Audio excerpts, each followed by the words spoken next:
All right. Hello, everybody. Good morning, good afternoon, good evening, and good night from wherever you are around the world.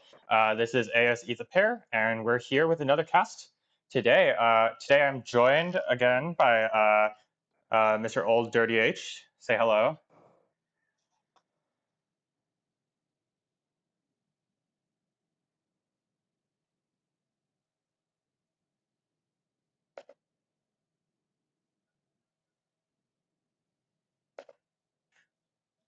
Well, I hope Kuzzle figures it out quickly because we got an interesting set of games, a set of interesting match here. Um, so uh, so this is the Nordic Classic. This is the group stage. This is Division 4, and we're going to be looking at the match between Act of War and Old Papi Nutz. Um, so in this match, we've got in Act of War, we've got Warlord, Skylo Novia, Puck 74, and Krunstol. I'm sorry if that's a real word. Yeah, I'm sorry if I butchered that horribly. I'm sorry. Um, and on Team Old Pappy Nuts, we have Dirt McGirt, aka Old Dirty H, Poppy, which is Rui, D's Nuts, which is Nuts, and Das Furk, which is the Furkman. Um, so, Old, you are on Old Pappy Nuts. What before going into the game, what were your thoughts on the matchup as a whole? How do you feel your team was against your opponents?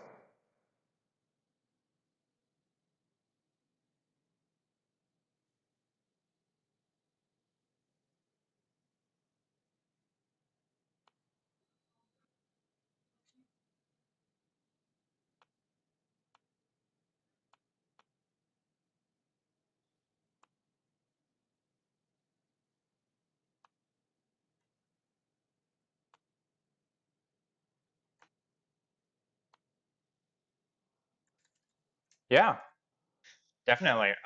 So I'm looking forward to some excellent games, and I'm super excited.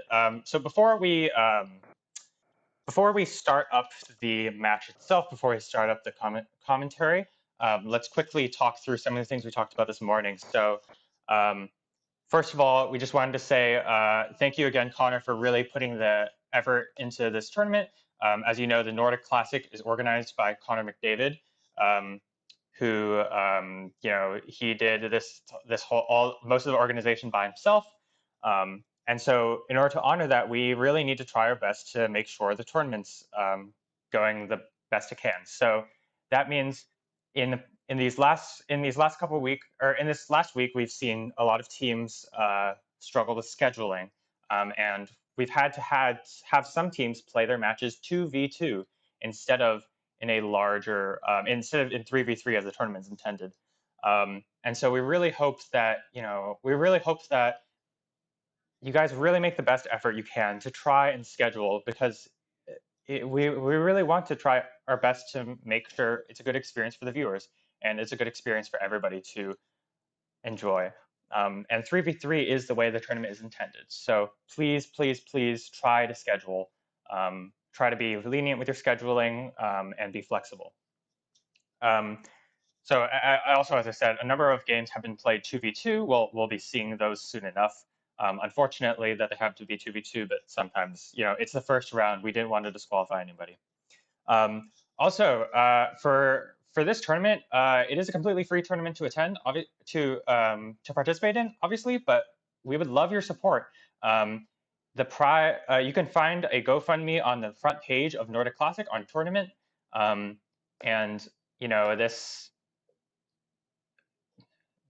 this is oops, what's happening? Okay, sorry, folks. Once. Oh, okay. We are joined by yeah, we are joined by Quetzalcoatl. Yeah.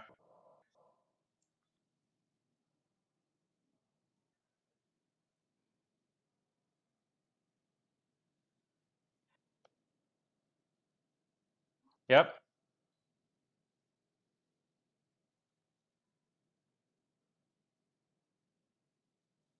Yeah.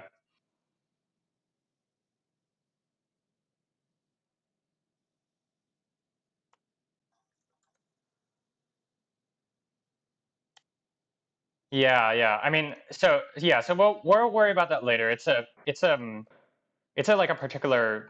We have to set it up later if we want to do that. But yeah, so for now, anyways, back to what I was saying. So Nordic Classic, uh, we have the donation. So if you're interested in donating, if you want to help support the stream and you want to help support the tournament and you want to add to the prize pool to make things a little bit more interesting, please, please, please consider donating. Again, it's on just on the front page of this website.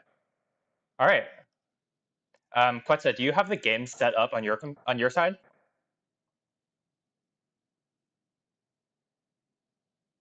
Yeah, sure, no worries. So we're gonna switch now to Rise of Nations, and we're gonna switch really quickly. Let's make sure it's showing up okay. Oh man, why is my mouse click not working? Oh dear.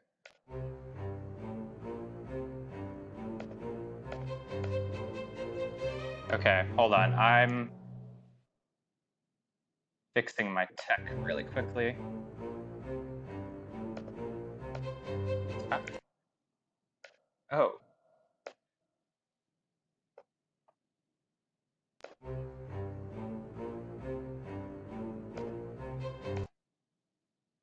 Yeah, I can hear you.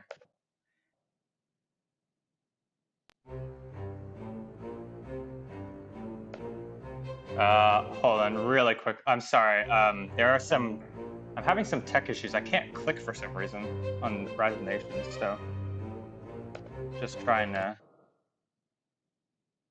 Yeah, but I can't move it around at all. Like my clicks aren't doing anything. Do you, hmm.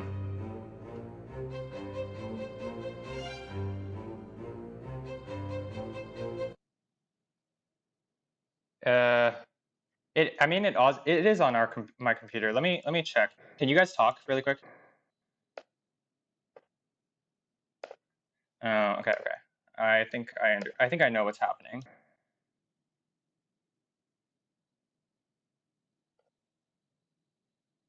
Okay, okay. All right, try again now.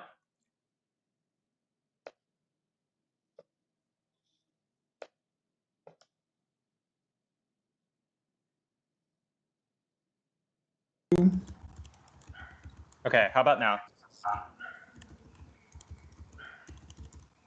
Let's go with it. If they say anything, we'll change it. Okay, well, I see your bar on the bottom of OBS working, so it should be working. Now I just need to figure out what's happening here.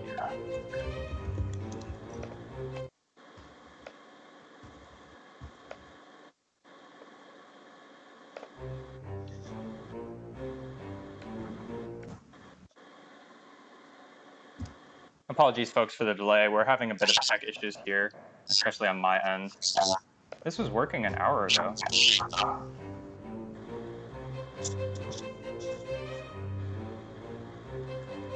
Well, we didn't try the Skype. Yeah, Maybe. wait, I'm gonna hang up on the Skype call and join back in, okay? Well, Okay. just host a new one. Invite us, because I think maybe that's the issue. Okay. All right. All right. So invite.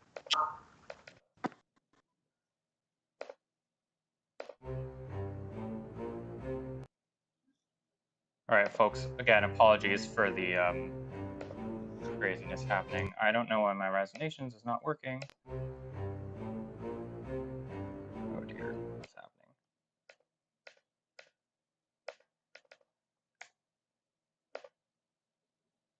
All right. What is happening?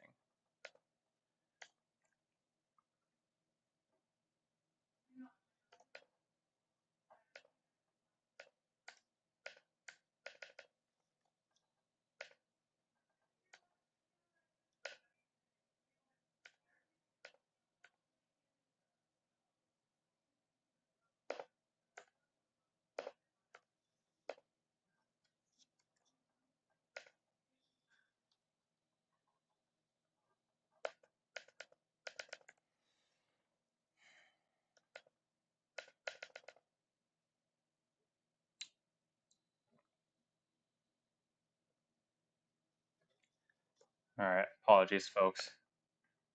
I was really hoping this would be much smoother than the morning, but unfortunately, it is not looking that way. Because my Rise of Nations is not closing at all, and I can't access any other tabs.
All right, folks, am I still here?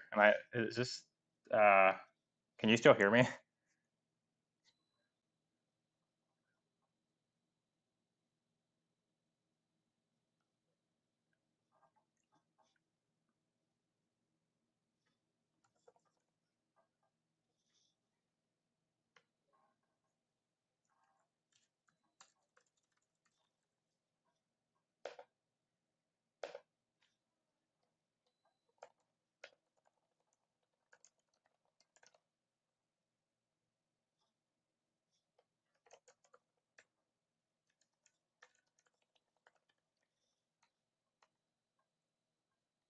Okay, well, I'm glad you guys can still hear me, but skip all this junk. Okay, skip.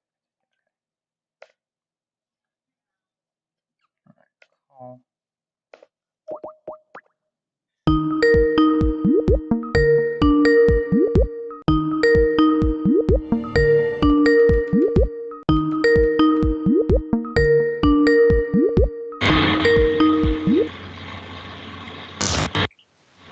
Hello. Hi. All right. Is there any way I can turn this down? Oh no, wait, I don't want to do that. Disaster. Black screen still. Yeah, I know. We gotta wait for, okay. All right, now I can go here. I can, oops, not filters.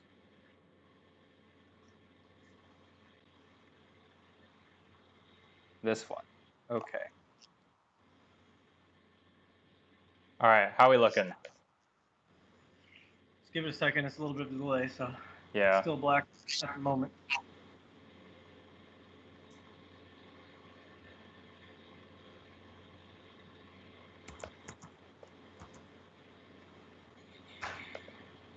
Okay, Still well, it's nothing yet. registering from my end for some reason.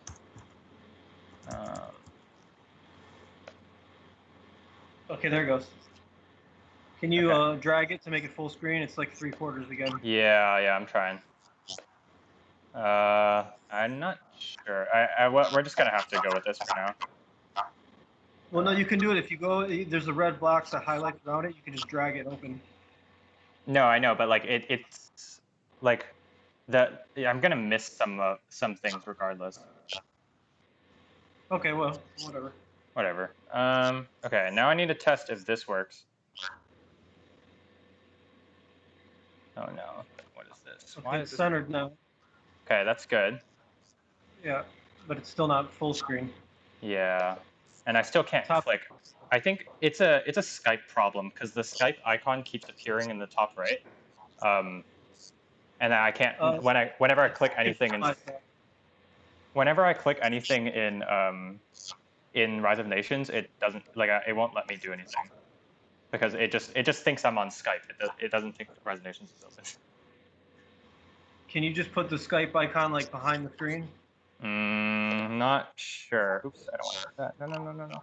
Okay. You All right, should be maybe able I to can. just click, because like I don't see a Skype icon. So Yeah, it but must be are behind. you in full screen right now? Oh, okay. Okay. Yes. Looks normal.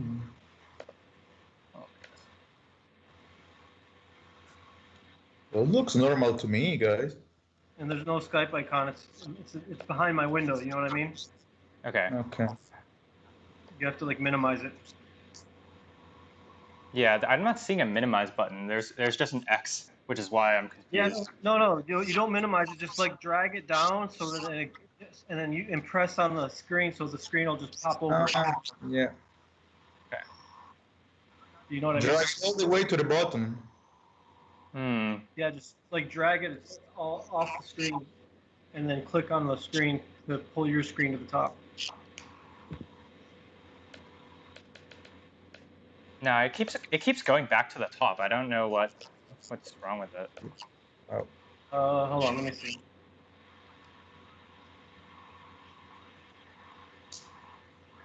Let me see. Are you on a PC? I'm assuming. Yeah. Okay, so on the Skype, do you have Skype in your in the toolbar at the bottom? It has two windows. Yeah. So minimize the one window that you can minimize that has all Uh-huh. of our information, and then Dude, that little box will pop up in the top right. So um, minimize the screen that you're in right now, Uh-huh.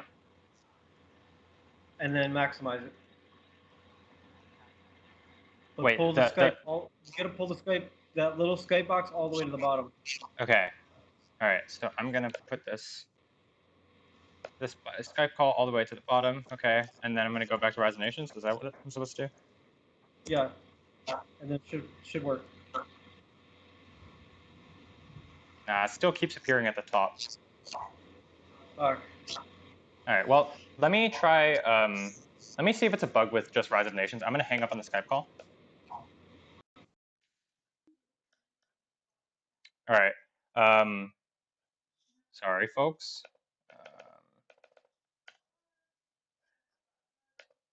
Oh, it is a bug with Rise of Nations. Oh dear, that's not good.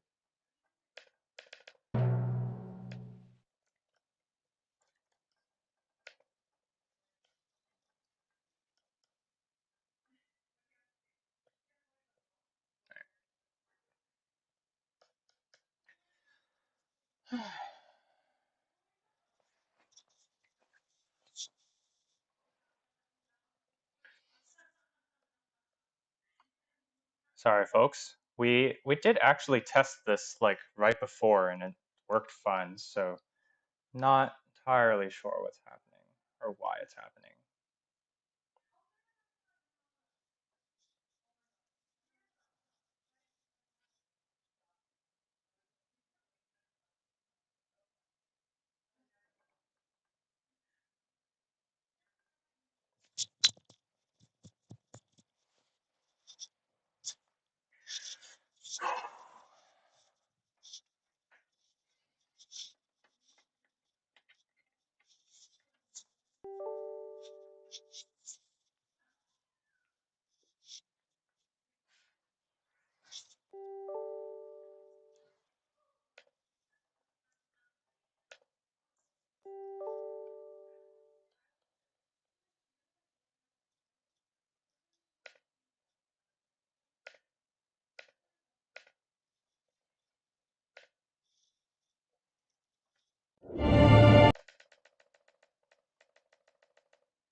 Okay, well, all right. So, folks, I'm not sure why Skype is doing this.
All right.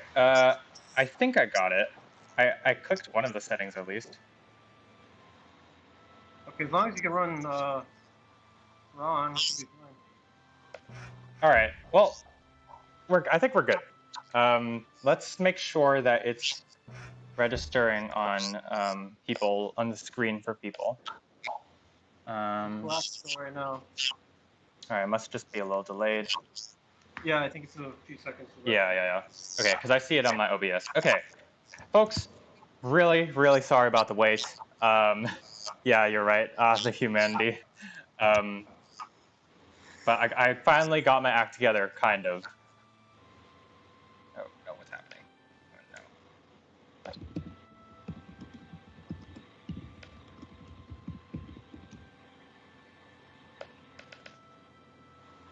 No, I don't want to quit. What? What's happening now?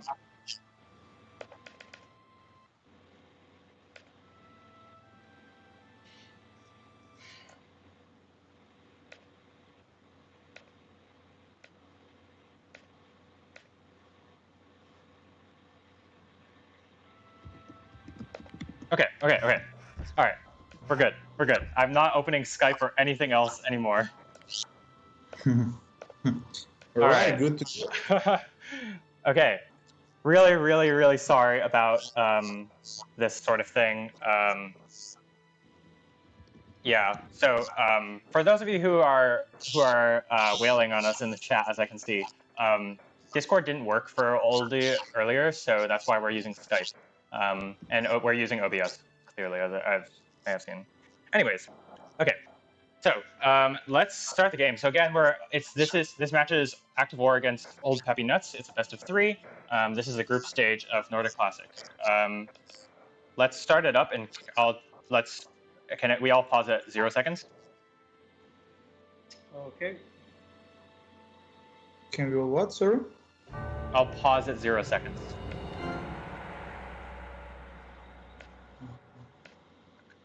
Let me zoom out.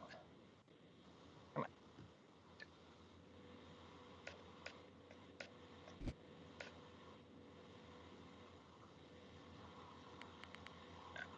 And whenever you're ready. All right. Quetzalcoatl, are you ready? I'm actually not following. What do you mean on pause at 0 second? So you can just watch it on YouTube. Are you watching YouTube, Quetzal?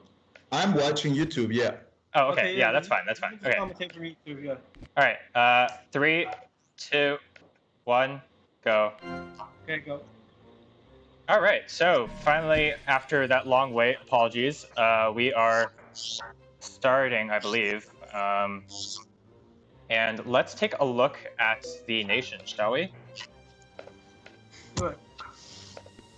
So, okay, we have olddirtyh playing Spanish, the Ferkman playing Germans, and Nutz playing Iroquois versus Krunstel, I'm sorry if that's not how you pronounce the name, playing Germans, Skylanovia playing Maya, and Warlord playing British. Yeah, Old. What do you? How do you feel about these teams?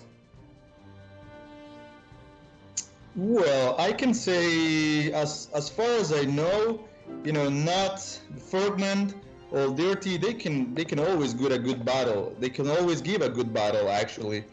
In the other hand, Warlord, Nova, and Kremstor, it's been curious because last days, probably during this weekend, like yesterday and Friday, probably Thursday, I've been playing about against these three guys, like casually. I got into the room because they were practicing, and yeah, I mean they also have good things to give, but nevertheless they lost those matches. So I hope they also give a good fight today. I mean, in this game. Yeah. Oh, so quickly, I've realized I forgot to just say this. So we've got our team led by Nutz, Old Papi Nutz. They banned Japanese, Indians, and Chinese, I think, and Active War banned Japanese, British, and Maya. Okay, so Quetzal, who do you think has the better set of nations for this game, considering this is Southwest Mesa, obviously, based on this terrain? Well, I can tell you one thing, and like it doesn't matter if you got at least I think Japs or Iroquois, either any nation that has a special heavy infantry. I mean, once I realize I'm going against British, I know there will be a problem. Yeah, like, definitely.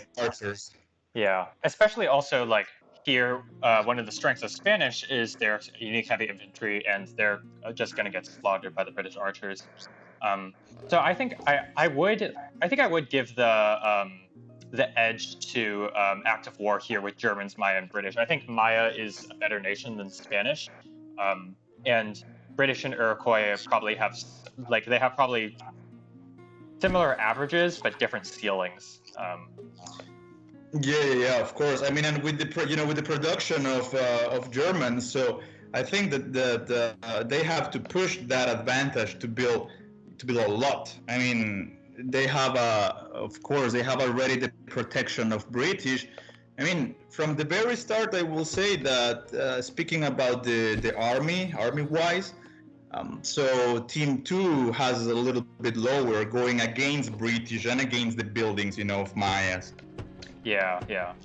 And okay, so now that we've gotten our nations through, let's take a look at what the locations of the players are.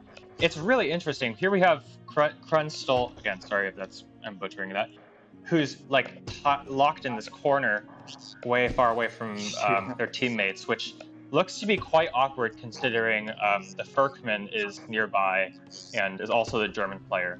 And so on the Old Papi Nutz side, we have olddirtyh H, who's way out in the unknown, but at least olddirtyh doesn't have any opponents nearby, and so can easily expand. Let's take a quick look at the ruin bonuses, because this is about when people would start putting up their libraries. So it looks like Old Papi Nutz has gotten more ruins overall. Looks like Warlord has struggled to get ruins, only 25, which is a single ruin is not much to go off of. But this map is quite hard to micro on in order to scout your villagers around, because these, as we all know, Rise of the Nations AI, the unit AI is awful, so it's always hard to move your citizens around to find the right places to scout. Well, and speaking about the realism, I have to pinpoint that Germans have what do they have? Can you put Germans again? Sorry, silk. I mean, he has silk right in his own territory, and then in the other hand, you have who's white again? Sorry, I can't. White is also Germans. Yeah, so the other German has, in the other hand, bears, furs. So that can be tricky, because if blue goes, silk, goes commerce too, for example, taking advantage that he has it on its territory. Yeah. But white goes military early, then that can make a difference. Yeah, and we see here a really, this is quite awkward. If you look at everybody else, they've already gotten their libraries up or are in the middle or done with Research and Commerce 1. But poor Warlord with only 1 rune is just now putting down his library. If you're a beginning Nomad player, you really want to start putting down your library at 4 minutes or before then. Otherwise, you're just going to be too late. And look at this heavy delay. If you just compare to Warlord's teammate Skyla Novia, like already putting down a market, nearly done, whereas not even He's Research already Commerce. behind. Yeah. Yeah, and with Germans to be slow, it's easy to catch up at least though. So. Yeah. I mean, if they realize that white is in that corner, they just can get in the middle between white and purple, and that's goodbye for white. I mean, he will be completely isolated. Yeah, exactly. Let's take a quick look at the rares. All right, so let's start with active war. So they've got furs in the edge of white's territory, which is a great rare as usual. We have spice over here. There's diamonds at the edge of warlord's territory. That'll be really awesome for them. Citrus, wine, a couple rares in no man's land, and then let's compare to old Papi Nutz. They have obsidian. They have silk right where the Firkman is. They've got salt, which is a good rare, peacocks, marble, whatever, and they've got silver, which have they scouted it? Let's take a look. Well, I have they Spanish, have scouted. So yeah. Oh right, of course. And then they have wool over here. Yeah, that should be about it. There's gems way in the back. Yeah. So how do you guys feel about these rares? Who would you say has the better rares overall? Go on, Oldie.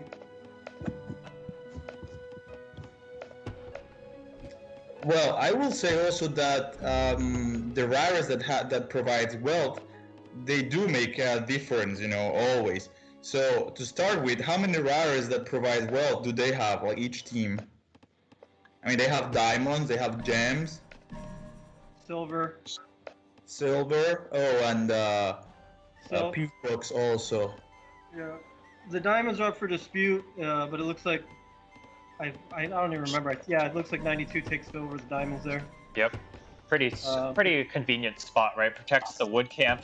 This wood camp's kind of awkward. Why is it not right there? And also protects gems.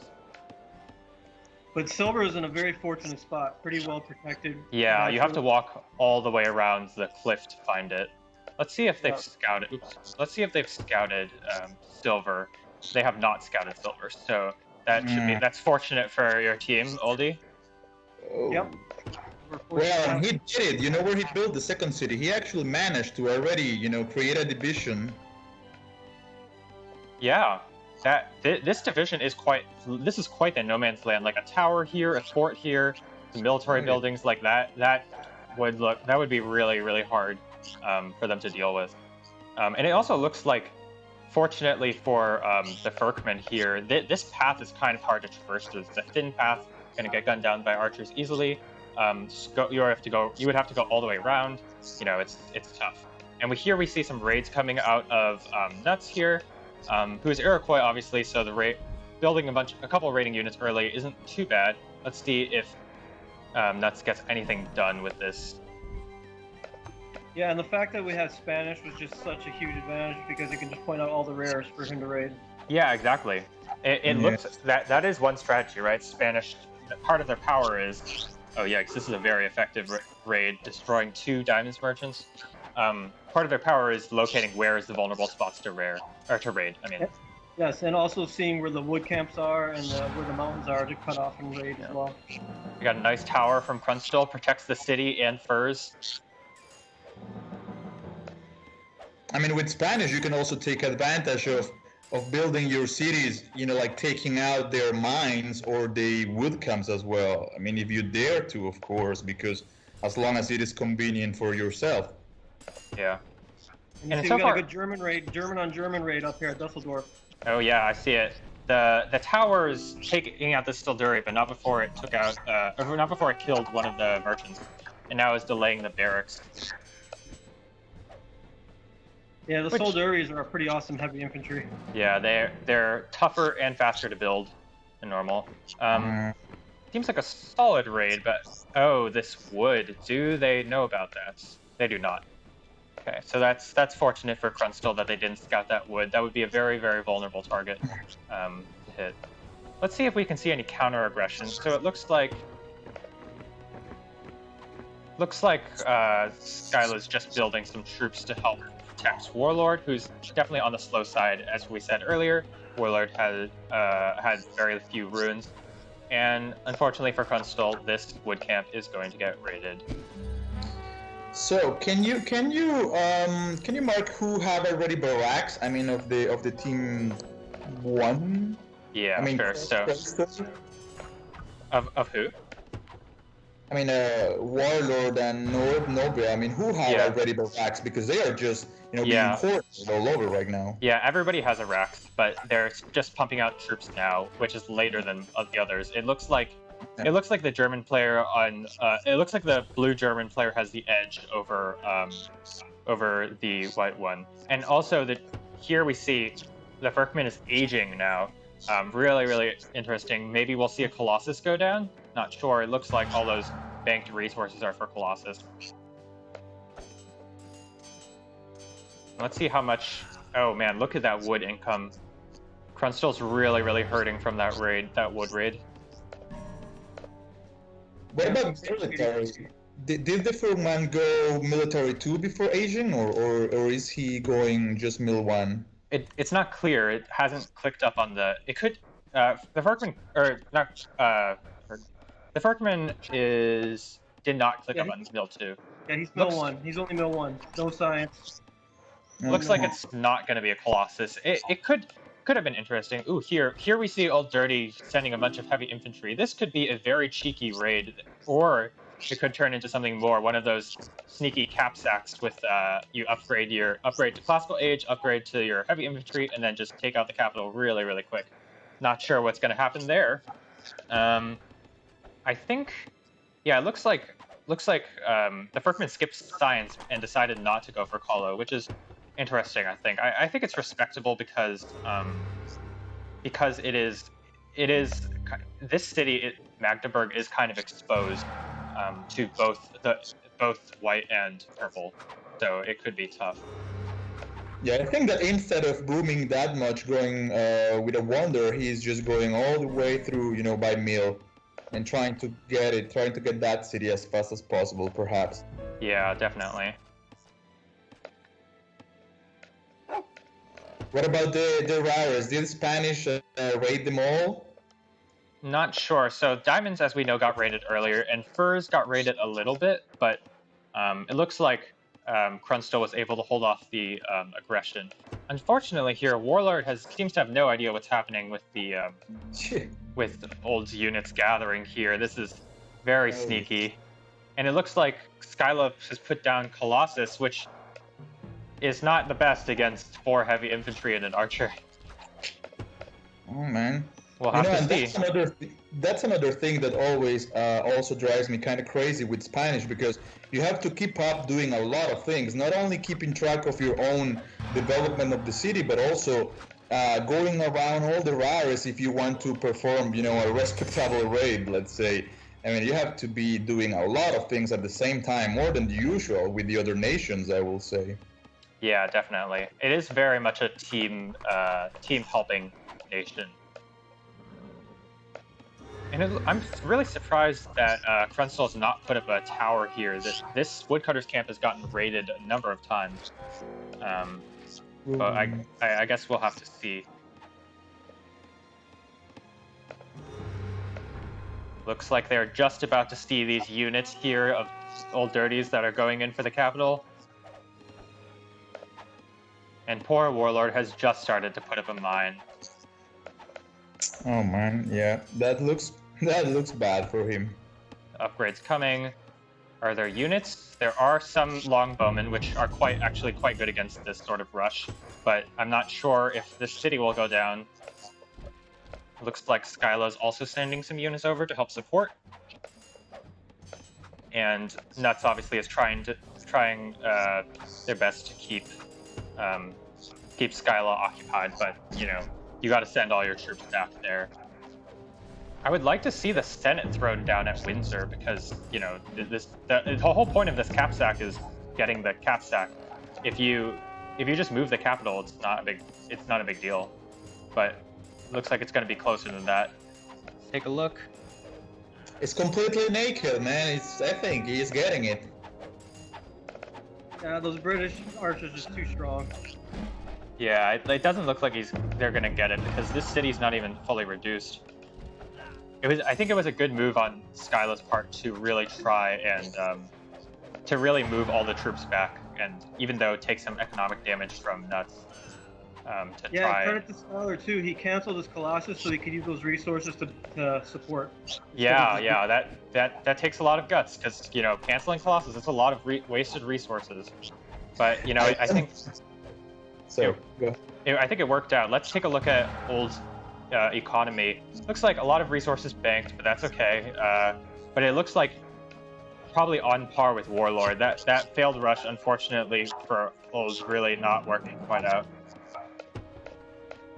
I wonder what kind of conversation, you know, of chat was going on among them in order for him to delete the Colossus and then actually step ahead and give a help, you know, and give a hand on that. Yeah, I was really impressed with that move because I had no idea what was expecting these guys. So that was kind of our early test to see what they could handle, and then we realized, okay, we're gonna have to regroup. And so if you notice, I rotate. I was able to save majority of my archers. I lost on my high, but I was able to rotate my archers back to Nutz in the middle, and that became the new front. Yeah. Yep. And we see here some military buildings going down. Makes sense because you want to support your allies at the front, especially when they could get doubled and tripled. Also, I want to say decent scout placement from Nutz, keeping track of where the units are. As we know, the Iroquois gets unique scouts that are hidden from natural view, so it's really useful to be able to put them in places where, you know, your opponents won't be able to find them, and give you valuable mission or vision. I mean. So they've been left only with one rare, anyways. I mean, white has only furs, and purple has only diamonds, I think. So they are pretty, you know. Yeah, so it looks like their three rares are furs, diamonds, and horses, which admittedly are pretty decent rares. But unfortunately for them, it doesn't quite compare to the mountains of rares that their opponents have. Oh, horses as well. Okay, he got horses. And it looks like we have Mill 2 from both the German players. This is the German mirror. I wonder what. Let's see. Let's take a look at the economies. Economies look similar. Surprisingly, so one thing that I see a lot of players doing is they max out their metal income early on. Personally, I find that's not actually that useful because you just don't have that many resources to spend metal on. You need the food for your researches, and cities and farms and citizens and stuff. Whereas, you know, that you can only afford so many heavy cavalry. This is a good spot though. These catapults assaulting the city from the low ground, but Krunstall has come prepared with a light horse that's ambushed to take out possibly one or both of these cavalry. We'll have to see. And we see a little skirmish going on here that, you know. Yeah, he has attrition also, so that helps. Yeah, this city doesn't seem long for this world. Yeah, I didn't think so. It would have been a good spot. Looks like Krunstall took out one of the catapults and was able to get away with the light horse, which is nice. That's a nice exchange. Just 1,000 craft for a catapult. It's pretty good.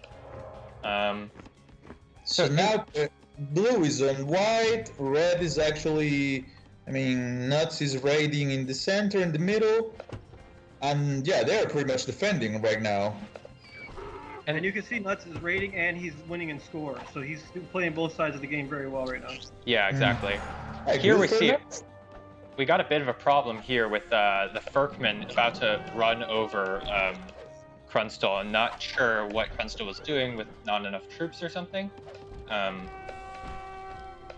Fortunately, it looks like Firkman's, well, look, this tower is definitely putting in work, but, you know, oh, poor Micro, don't put the catapult at the front. Yeah, I hate that. Sometimes it just happens. You just fat finger it and it just goes off on its own. those catapults. Yeah, definitely. But here we see Skylanovia doing good work. You know, as soon as you see your opponent gone and they have to go defend, or now they have to defend your raid. It's, you know, Skyla could have tried to march their troops all the way over here, but why do that when just you can hit the eco and force them to go back anyways? Yeah, it's true. Well, so Blue is going all in. That tower is what's keeping him away so far. Yep, that tower is definitely a good move overall. And here we see this is a pretty good city placement from Old. The only thing being that the caravan route attached to the city is kind of screwed, because you have to go. I'm not sure if you would go through here. If you go through here, then it's worth it. But let's see. So we have an ambush or not ambush, using the Iroquois power. These light horses should deal some damage to these bowmen. So what do you guys think? I think, honestly, I think the game's pretty even right now. Yeah, Yep. no, we were even discussing that in this game. Like, we were impressed with these guys, kind of thinking about what are we going to regroup, what's going to be the next front. And so, yeah, it was, it's nice. It's actually been a good game so far. Yeah. I mean, your team were playing definitely more aggressive, you know, on the aggressive side of the game. Even though they've been defending, but so far they put a good defense, you know. Yes, they really have. I was really impressed with their defensive capability. But that comes with newer players too, because they're always on their heels. So they kind of, it's almost like a barbarians at the gates scenario for them. They're always used to being pressured. So you get to see that they have pretty good defensive skills. Yeah. But their scores are catching up as well. You can see they're getting pretty good boom in with that Colossus and that Garden. Yeah, exactly. Also, I mean, the diamonds are helping out too. It does. Let's take a look at the knowledge incomes first. So we have Skylar with 65, Warlord with 55, and Krunstall with 35 versus Berkman with 65, Nutz with 100. And Old with 60. So clearly the knowledge seems to favor Old Papi Nutz here. I think they're doing a good job. Honestly, I would probably support Skyla taking an army over to attack old cities over here, or at least raid them, because they're very, very exposed compared to this area, which had been towered. There's a fort going down. There's Iroquois units everywhere. You know. Yeah, I was starting to keep a quarter mile on Oviedo over there, because that was a pretty exposed city. But because I'm Spanish, I was able to see the terrain. Yeah. And, I did get a scout out eventually, kind of keep an eye on that area. So I don't think I took any raids really over there at all. Yeah, definitely. Yeah, so it's always let's take a look, see if anybody's close to aging. So it looks like Old is close to aging. Dirty has clicked up, and the Furkman has clicked up. But it looks like they've been overtaken in score, surprisingly, despite them being ahead in knowledge. Not sure how that happened. Let's have a look. So it seems that the first ones to age are going to have the initial advantage now, because everyone has troops. Yeah, this looks like a very scary double, right? Like where these two armies are not big enough to handle the Spanish and Iroquois combined forces. 4 catapults from Nutz. I guess that's what you have to do when you play against Maya. But here I see a good opportunity. Nutz is kind of separated from Old's troops, and most of Old's troops are in fact decoys. So if they take this engagement, it'd probably be good. Although I would recommend microing the cavalry away. Yeah, I had a lot of high too. I need to micro those away from those British archers. It's very frustrating. Exactly. Does Purple have access to go to that green city easily, or is he blocked? I mean, in case it's needed. Sorry? If Purple can go to green city, you know that it's under siege right now. Yeah, it's kind of an awkward long walk. The position at the front that they tried for fleetingly earlier would have been much better, but obviously they got denied by the two armies. Oh, so there he goes, yeah. But still... all their opponents are aging, and none of them have clicked up. That is going to be a big problem. All of these resources that they're not spending, they really need to spend them. This is the British player. It should be higher food incomes, higher timber incomes. Just like, you just got to spam more stuff. Like, part of Rise of Nations is like this is good. Part of Resignations is you got to spend your resources when you need them. And here, Skyla, clearly, I mean, they've been microing, but you know, it's also important to be able to spend your resources, spam those scholars, archers, maybe even some heavy infantry, so you don't fall too far behind in the knowledge race. And you see, first making a move over here at Manchester. Like you guys see this on the left here. Oh yeah, this is an excellent move here, but Warlord has thought one step ahead and put the castle down already, which is a good move. Although Yeah, an ambush would be really good, although the lookout would see it. And so Kirkman's forced to turn back. And interesting, Krunstall's started up Hanging Gardens, which honestly is a good choice. When the game is even like this, wonders are actually relatively cheap, and you really want to get an edge somehow. So when the game's relatively even, even though he's in the corner, he's able to kind of, because blue's not attacking him right now, he's able to boom even more. Yeah, exactly. And yellow and red have to rotate really, really, really far to try and double. So looks like white is content to sit for a while, and I would recommend adding maybe 1 or 2 more sieges, because the sieges are what make it so blue just doesn't double his allies. You know, the sieges force you to stay where you are and defend. Well, I wonder if Blue is aware of that castle. I mean, if he wants to go through the capital or just try to take that city. Well, I think Blue has seen the castle because the castle shot at the army earlier. But using 3 catapults here is definitely a good idea. Oh, this is like kind of ridiculous. Like, come on, sell like some of your metal and make some more scholars. You know? Yeah. Well, okay, but now, pretty much your team has the advantage, as long as you are in the 3rd age. Yeah, so, and we have a big attack here. This is gonna hurt because Skyla's army is not upgraded. It's small. Oh, but the medieval age just came up in time, and so now Nutz is gonna be delayed even more. But if you look at the score difference, for like just a couple minutes before, they were tied at like 1,800, 1,900, but now Old Papi Nutz, their team is up by 600, 500 points. Yeah, we were able to bounce back and start booming a little bit ourselves while keeping pressure. And that's an important factor. Be able to boom a little bit and keep that pressure on. Yeah. Well, but you know, I kind of don't get it, because now Blue is also focusing onto the middle. So leaving white free, pretty much. So all players are concentrating on the middle, but yeah, I mean, they are just keep defending anyways, and apparently doing it successfully. Yeah, it definitely looks that way. It is really hard to attack into Maya and British with 2 towers and a fort and a lookout, you know?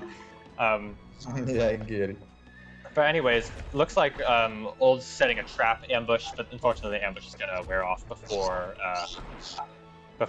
able to get anything done. I really would like to see some raids out of Skyla, especially given that they're Colossus. I mean, like, come on, you can afford like a couple knights. Just like send them around to old cities, raid the mine, raid some of these. What is that? What? Do you see this? Which one? What is happening here? This over in the mine in Madrid. Why are all this mountain's tiny? What? Oh yeah, it was a weird glitch. Yeah, all the miners, because you can see the mountain goes around, but for whatever reason they just all went right there to mine.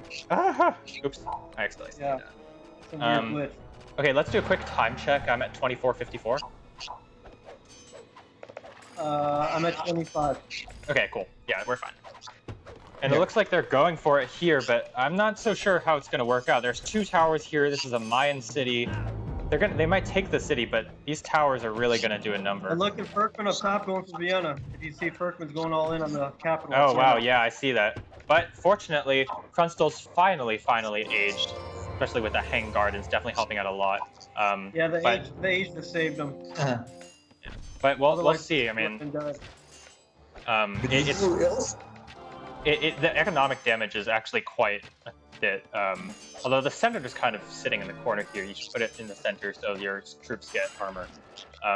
But the economic damage is quite strong. We're going to have to see what's happening here.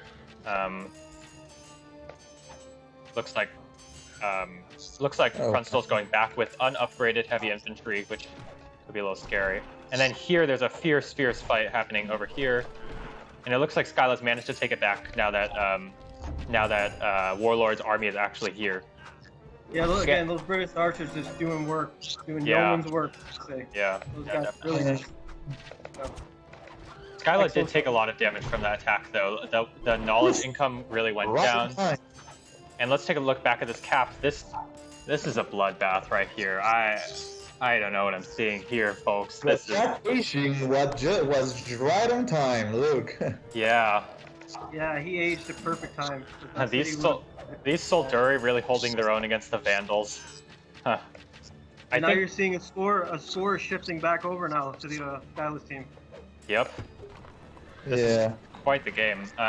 Let's take another quick check at the knowledge incomes. So we got 160 for Krunstl, 85 for Warlord. Skyla's got 82 compared to the Firkman with 130. Olddirtyh with 70, and Nutz with 110. So it's actually evened out quite a bit, considering. I mean, including the Hanging Gardens. I think that was an excellent choice on the part of Krunstle's. And let's see if they're ready for some aggression. There's still a militia here. Let's see if Skyla's team is ready for some aggression. Finally, live up to their name of active war. Yeah, I mean they got their economies recovered. They're finally getting their feet back underneath them. So now's the time to start moving. Yep. And it looks like Warlord's going for Mill 3. This is usually a sign that players either want to get armor early, or they want more population, or both. And in this case, it's going to be pretty helpful. For those of you who are, again, new to Nomad, armor as a result of military 3 is an insane buff to your army's power. Usually you want to have your castle finished beforehand, though. Yes, it's definitely a huge advantage. Yeah. But you know, also I'm noticing that there's this corridor that could lead directly straight to all the capital, you know, from Green's territory. If such, that could make some damage, I suppose. Risky, yeah, definitely. Though, you will live unattended the middle, which is right now, you know, the eye of the storm. Yeah, definitely. I mean that's why I was. Yeah, as you can see, I put a scout there, and then we caught this raider coming through. Nutz had already had some cavalry in the back to protect from this, and then I was dropping the castle, so we kind of scared him off the map. That's a long way to go, and it's a lot of risk for him to come. Yeah, yeah, definitely. Just wanted to just pick it enough to scare him back to the middle. Yeah, exactly. Like often the biggest bonus of castles and keeps and lookouts and stuff is the psychological advantage you get from them. Because players don't really know how to evaluate how powerful a keep is in an army. Is it like 4 cavalry? Is it like 3 archers? Like you don't really know. But you know, it's just a deterrent, right? Like Skyla could be going and raiding with heavy knights or pikemen or something, and that would probably be really effective. But you know, all those fortifications make it less likely that will happen. So can we also, make a recount of the rares? Look at this. He has 7 rares. Yeah, the rare difference is quite a bit. And here's Nutz going for a nice raid at the bottom here. At the bottom, this 3 horse archers, 1 heavy knight. Let's see what there is to raid. Fortunately, Maya is, you know, you have these towers and the cities that shoot by themselves, but still, this is probably going to hurt these citizens. And actually, you know, considering got a couple miners. Yeah, I'm a little confused because I think I thought Skyla would be further ahead, but you know, with the Colossus and being able to have a higher wood income and more population, but in fact, Skyla is actually behind their teammate and a bunch of the other players. So here we see a nice ambush here by Krunstall in the left. Gonna take out a couple of those sieges, took out a bunch of army, and now the Furkman is in trouble. Where is the army? There is no army. Yeah, his army got ambushed. Yeah. So, and that's now, so you gotta get a lookout or a scout out there. Yeah. And we see on the bottom side now we have Skyla and Warlord who are now on the offensive. You know, as the ages go on, these Iroquois heavy infantry become less and less useful. And this raid, oh dear, oh dearie dear. You know, but that's the thing about Colossus, man, that it gives you so much range, you know, for your economy, of course. But if you don't push it that far, then it doesn't matter because you don't have all the resources to continue producing more army, which also gives you Colossus, right? The population. So I mean, you kind of have to get advantage of it, but if you don't really push it that far, then it's kind of useless in the end. Yeah, yeah. Like because pop limit was really screwing me here. I kept hitting pop limit until I could get to mill 3. So yeah, I can see that. Yeah. But the pop limit, was it because of the army or the citizens you had? Army and scholars. Yeah. I started spamming scholars. So it was army and scholars. Yeah. But I had to get something knowledge, so I didn't have a choice. Yeah, I understand. And also, like a smaller army, you don't really want to trade that away because you know you're trading poorly against the army. But here we see a big problem for the Furkmen. Although I think it could be better taken advantage of. When you see your opponent without army like this, what you really want to do is you want to park your troops like right on top. Because even if they like have like a couple cavalry in here, that's not there's no way they're gonna stand up to all of your heavy infantry. And you just have your sieges siege it down and kill those units for free. Anyways, so it looks like the Furkman has a really good knowledge income, has literacy, has 20 scholars, but the army is just not there. I mean, what an interesting combat, you know, I mean, pretty much the whole game we saw that, I mean, they were being pushed to defend, but now they're back on their feet, and now they're, you know, just with the hammer. They have the hammer, let's see if they can set up the anvil. White can be the anvil if he manages. See the scores now, Krunstall and Skylar are both really booming. Yeah, they're way ahead, which is really, you know, it's quite the turnaround because, you know, old Papi Nutz had been holding have been holding the slight lead for a while here and there, taking a bigger advantage. And we see a big fight here on the left with Krunstall against the Furkmen. Unfortunately, elite Javelineers are just not best units, so I'm not sure how well this will go. But then again, the Furkmen does have the defender's advantage, which is Senator and armor and stuff. Yep. Looks like Skyla's Skyla's population is surprisingly low. Out of a 100. He's doing a decent raid up here on Nutz's Wood. I just noticed that. You see Nutz's Wood camp at his capital. Skylar's doing a decent raid. Nutz Wood. What time are you at? 32:40. Okay, I imagine we'll see that in the next 30 seconds. I'm at 32:04. Okay, I'll pause it for a second. Okay, thank you. This is quite the fight here.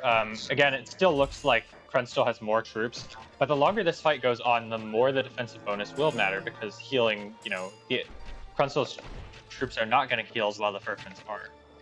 And over here, it's still the gradual push forward. This mountain is super duper awkward because, you know, you have to get your sieges in front of it.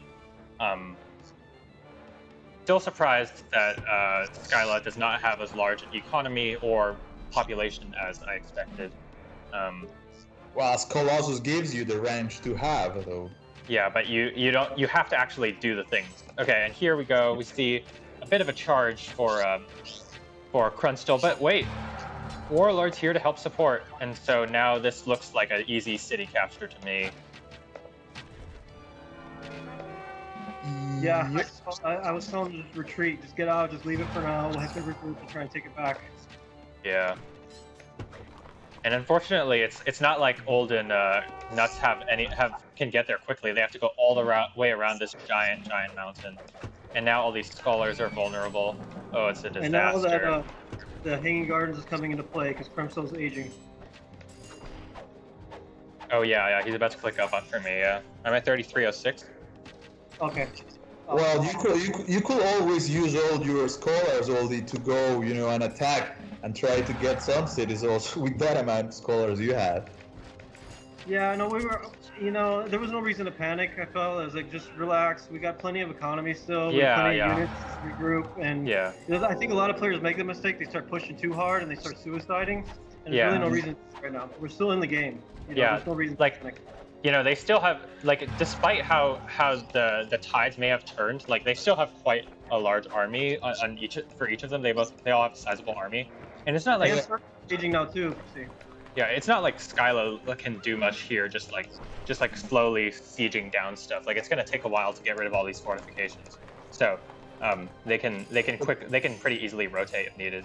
But this was a good move from Purple, just to go and support the attack. Yeah, definitely. Because anyways, yeah, Yellow was too far. I mean, too slow to get there. And you see, Nutz rotated up to come help defend. So Nutz and I are going to make a move here to try and help defend Blue, let him bounce back. All right. This is a nice split. It looks like Nutz's composition is mostly cavalry. What you don't want to do in a fight is just move straight in with your cavalry, because cavalry like really quickly die to pikemen. What you instead want to do is you really want to micro them and like lure the cavalry out, and then you shoot you lure the heavy infantry out. You kill the heavy infantry with your archers, and then you can pig on their archers with your heavy cavalry.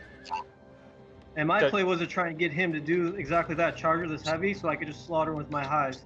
Yep. So because those British archers are too strong for my highs. Yeah, so there's no way you can.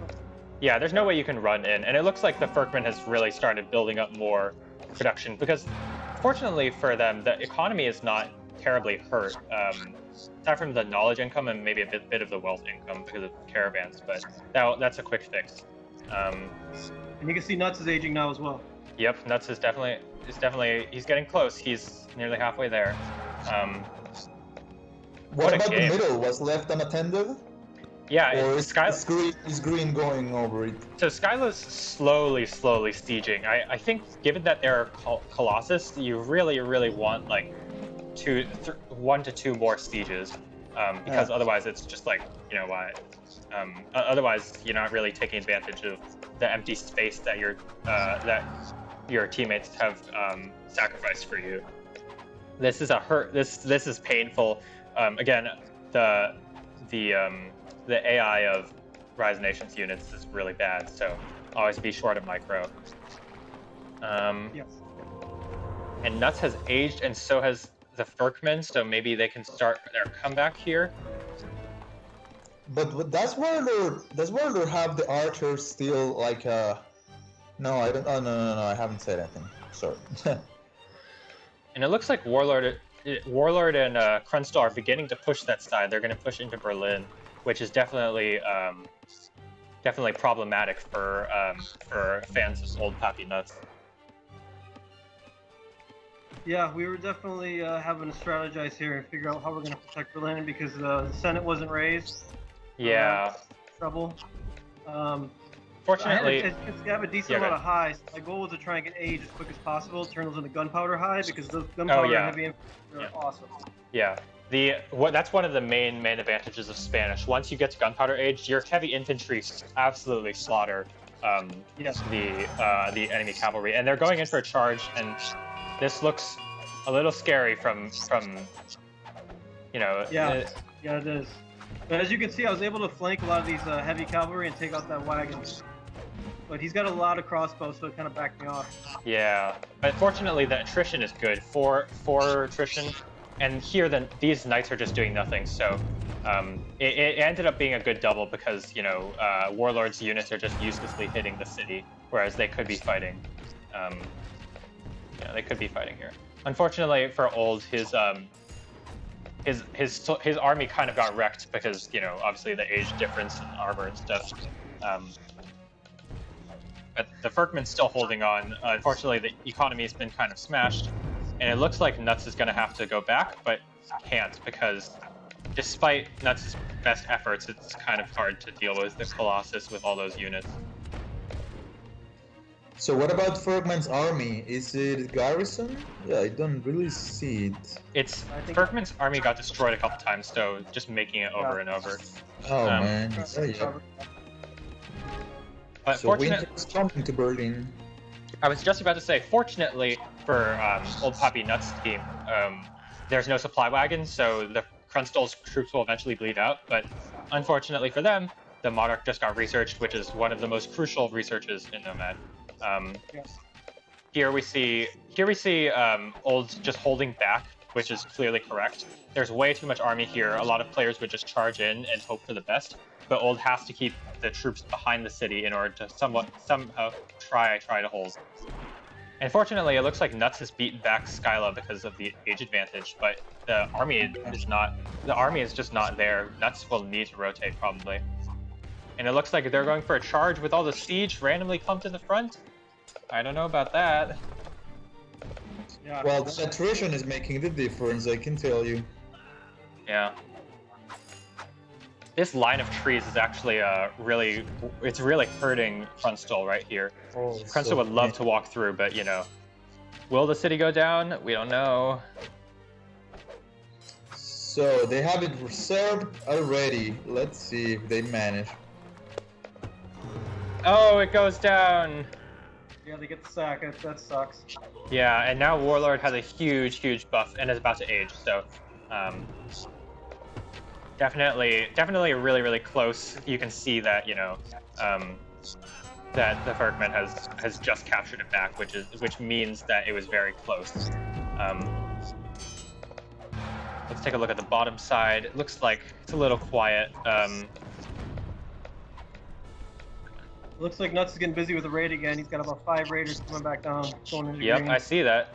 Yep, some heavy cavalry and some heavy archers, or heavy horse archers, which is definitely good. You need those raids to slow down the Colossus player and try to somehow win. Yeah, and just kind of be a distraction, be a pest. Yeah. And unfortunately, Krunstol's score now is just out of control. He's really yeah, yeah, and it looks like unfortunately the other German player, the Fergman, has had the economy completely ravaged. Like at some point, it is important to make sure you don't die outright, but it's also important to make sure that, you know, your economy is okay and you can still make some troops. I mean, Forbidden City is available, right? Forbidden City I took isn't. it a while ago. Oh, okay, yeah. Oh, okay. I like that. Well, Then nothing, man. It seems, yeah.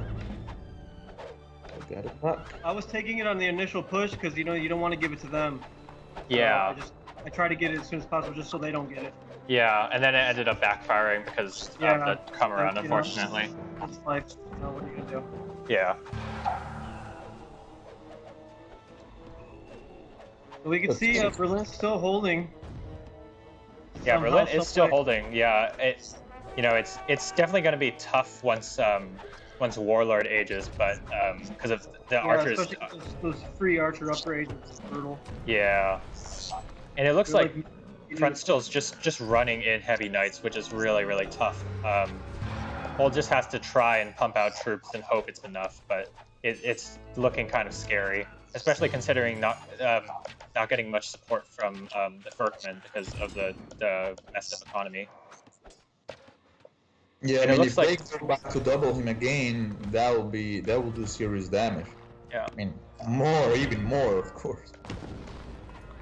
And it looks like Nutz is again pushing into this city of Socha. But the problem is that the troops are too close. The sieges are not all firing. You know, they're taking a lot of city fire. Yeah, he's trying to pick off those 2 towers. It looks like one of them's gonna go down. Oh, maybe not. But you know, I think also one important thing is that once you have finished sieging a city, right? I mean, and what to do with your siege, because automatically they start shooting at. I mean, I don't even know what's the logic, you know, they use. But if you just let them loose, you're not really taking advantage of the siege. I mean, you could continue sieging the army buildings, you know, or defensive buildings, or anything that could do damage. But in this case, for example, the siege was left loose for purple, and it was bombing the market. I mean, why would you bomb the market anyways? Here we see a relatively big misplay actually. Warlord chooses to go in before before finishing Monarch and before the knights are upgraded. So all the knights are just regular knights, not heavy knights, which means they get slaughtered by Old Dirty's upgraded tertios. And it looks like now that's given them a bit of a chance to hold the line at least. Here, if the Furkmen can just sneak some heavy cavalry through the area into the back line, that would be really, really effective. But I'm not sure exactly what's happening. Looks like and I have President coming too, so that President defensive bonus is pretty nice. Yeah, definitely interesting that you chose President. Do you want to speak about why you chose President as opposed to Monarch? Because just because of the position we're in the game, I felt like the defensive was the way to go. I needed that continued healing to heal my tertio. Yeah. And it also just gives overall defensive bonuses to buildings, so I just you know what, let me go that route. And it cheapens my upgrades, like catch up. Yeah, exactly. And so if for fans of Old Papi Nutz, we see here that Nutz is in fact carrying the team over here on this side. He's definitely running over Skyla, who is pulling militia now. Up the Terracotta Army. He just got a Terracotta Army now. Yeah, which is really scary, especially in this age. We're gonna see what's happening if Old can just hold for if Old and the Furkmen can hold for another like 5 to 10 minutes, then this game's in the bag because Nutz is gonna run over Skyla soon. And if you look at the scores, Nutz and Krunstall are actually kind of close, and the overall team averages also kind of close. And it looks like Krunstall's backing off, which is interesting. So Krunstall, here is a misplay that is definitely wrong big time. Krunstall has chosen to go for Civic 3 Commerce 3 before Science 4, right? Yeah, Science 4. Usually what you want to get Science 4 as soon as possible because of the literacy upgrade, which makes your knowledge get a lot more. Yeah. And also considering Krunstall is Germans with Hanging Gardens, all of the efficiency upgrades at the granary, lumber mill, and smelter will be available to Science 4. So you can see Furkman's sieging his Senate now, so he's gonna be able to move his cap back. Yeah, and that will be really, really, really helpful. Just taking it down now, because Furkman needs time to recover, needs time to rebuild this completely destroyed economy. But considering big beatdown, his score is still pretty solid considering at all. Yeah, surprisingly. I mean, if you want to recover from that beaten up, being German gives you a tremendous advantage, I will say. Yeah. Yes. And looks like Nutz here is starting to get in a controlled position to move on other cap. Yep. And it looks like Old is here to support because it looks like for some reason Warlord and Krunstall have backed off. Looks like Warlord is rotating bottom again to help Skyla, which I honestly don't know if it's the best choice. And now this capital, admittedly the capital is getting sieged, so I guess that is a good choice. And Nutz is raiding Skylar's mine hard again down at the bottom. And that really, really hurts for Skyla, like getting all those citizens losing. Metal's one of the most important resources later on in the game. And like look at this economy, like it's in shambles. But what is Krunstall doing? Krunstall's just sitting there, like you gotta push somewhere. Yeah, where's his army, as a matter of fact? It must have gotten destroyed on the retreat, or let's see. Well, there's still a sizable army, but it's not even that large. Well, he's got pop limit. Or no, that's Warlord, never mind. Krunstall, yeah, I don't know what he's doing. Not sure. Oh, yeah, well, it's just watch. Waiting. Well, Nutz is clearly doing well for himself, really, really putting on the pressure that choosing to go Mill 4 before Science, which is, I think, an excellent choice given the situation. But unfortunately, the armor won't finish before this fight. However, fortunately, it looks like they're going to win the fight because of these excellent heavy cavalry or heavy infantry that are taking out the heavy cavalry. These sieges are going to go down. That president is just really helping right now, big time with the healing. Yeah, definitely. It's surprising, because I think the difference here is most players think monarchy is just superior to president. But here in Old's case, the reason they're losing the fights is because their opponents just keep spamming cavalry, and so Old has the counter with heavy infantry, but you need to make more heavy infantry and you need to heal them. So here I actually do agree in the long term that President is the better choice because the tertios really benefit from the healing. I suppose it depends on the length of the fight, you know, because if you anyways don't have time to heal your troops because they're too busy just rebuilding, then go with Monarch. Yeah, that's true. Yeah, but that... It's a good stand right here. It's a good battle. Yeah.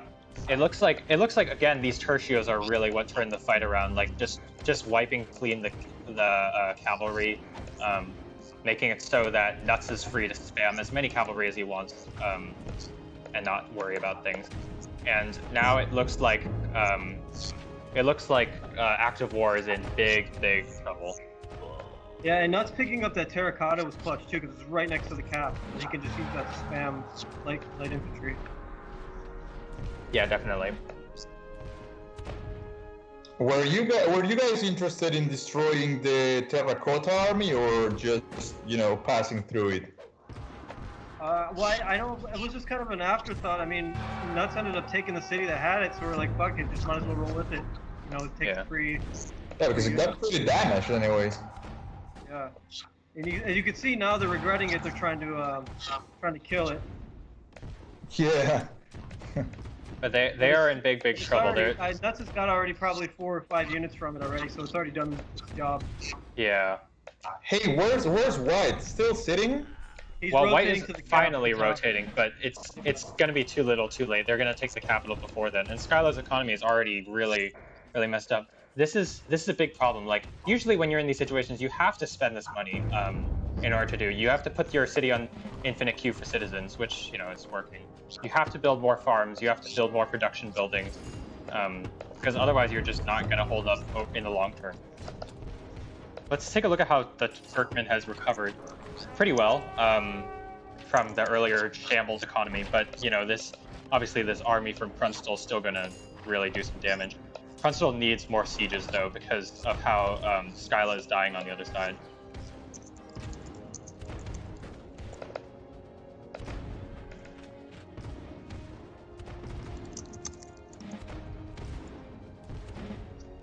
What time are you at? 45:36. Okay. They're charging for it. Are they going to take it? They probably are, considering how much larger their armies are. And they take the city. Old is taking the city. And once again, I keep bragging about the president, but another benefit of the president is neutral cities. You get the healing. Yep. Oh yeah. In the long run, that's very important. Absolutely. Yeah.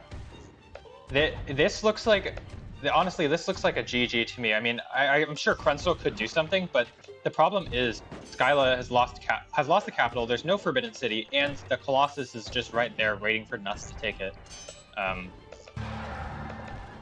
And all these tertios, there's no way to break through that giant army of heavy infantry and light infantry mixed together that are all ranged and getting healing from the president.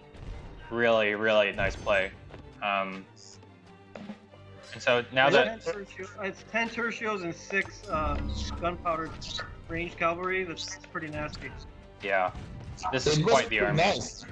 You know that in the whole game, I will say, the first stage was the pressure on Krunstal force maybe, or on purple, but then they got back and actually pushed back and even took Fergman's capital. Now they managed to get back on their feet, and now they're getting Nova's capital. So yeah, it was pretty active, man. It was a lot of action in there.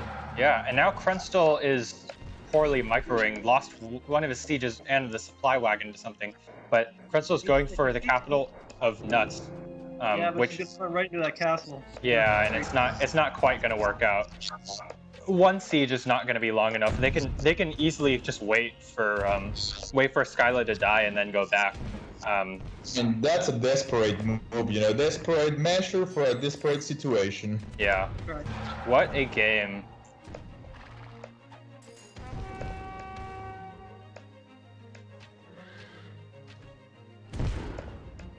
And you can see Nutz looks like he's going to keep pushing south. I mean, and you're building the units from very close, anyways, right? I mean, you have your barracks and your stables pretty close by. yeah, I put them in a good spot so I can kind of spam to both locations. They're right behind my city of Santander, so I can either go up or down. Yeah, and it looks like Old and Nutz are not content to just sit and wait for the capital to finish. They're going to push forward. They're going to continue taking victories where they can. Right into the Colossus, or not. They're cutting back. Just kidding. And here's a wise move from Skylar. He's actually raising the Colossus so we can't get it. Yeah, exactly. Not sure if this is gonna finish in time. Maybe if a siege comes by and helps. But Krunstal, not sure what Krunstal is doing. Like, this city doesn't have a temple. Just run in with your troops. Like, but the spies. Oh no, the spies. Okay, no, there's a scout there. There's a scout there. Spies are always a lot of fun. Yeah, especially if you're Russian. Yeah. Fortunately for lost his monarch down. Yeah. Fortunately for Krunstal, you know, it's like if you look at the technology tree, you know, Krunstal's gonna age soon, and Nutz is not very close, and neither is Dirty. So that's good for them, but they're going to be down a teammate, which is a really big problem. Only a minute left on the timer. Me and Nutz have pretty big armies too, so. Yeah, exactly. Can gives you enough advantage the fact that he will be one age ahead. I mean, against no, three players with huge armies. Definitely not. I mean, even though the age advantage is really a big deal, it's like, you know, it's still not gonna be good enough. The Tertios still shred heavy cavalry that are age 5, and it looks like the capital of the Firkman is gonna go down. Tertios can age 5 cavalry, no problem. It looks like the capital is gonna go down despite losing the siege. But look at that timer, 6 minutes. Like, what is Krunstal supposed to do? Like, he, you know. And Skylar's going in for one last attack with all of this militia. It's not going to do much, though. Skylar he's sieging the Colossus now. You guys see. He just sieged the Colossus. Yep. So he's trying to help his guys even in defeat, even though he's losing. That's a good team play. Yeah, and the Colossus goes down. And Skylar's about to be eliminated. This is quite the game. Let's see. Oh man, look at those. Look at all these resources. Oh my gosh.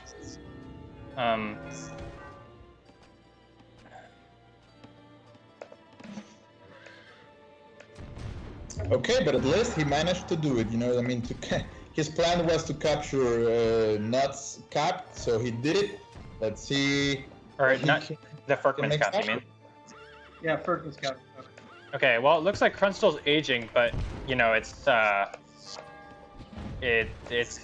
probably too late. Like, what is Warlord supposed to do? Like, probably just go take this city and, you know, hope to hold 2v1.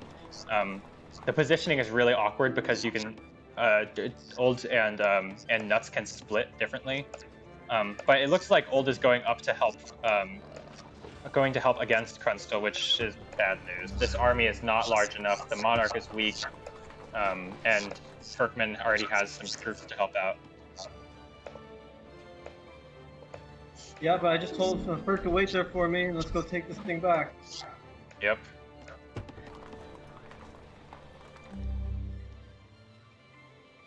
I pointed. I said, "Don't go in. Let me charge in." Yeah, and it looks like Krunstal looks like he's sending they're sending reinforcements around the top, but it's going to be far too late, I believe. Man, this is quite the army from Old's here. That's a massive impressive. 16 tertios. Wow. Yeah, they're just sick. I love them.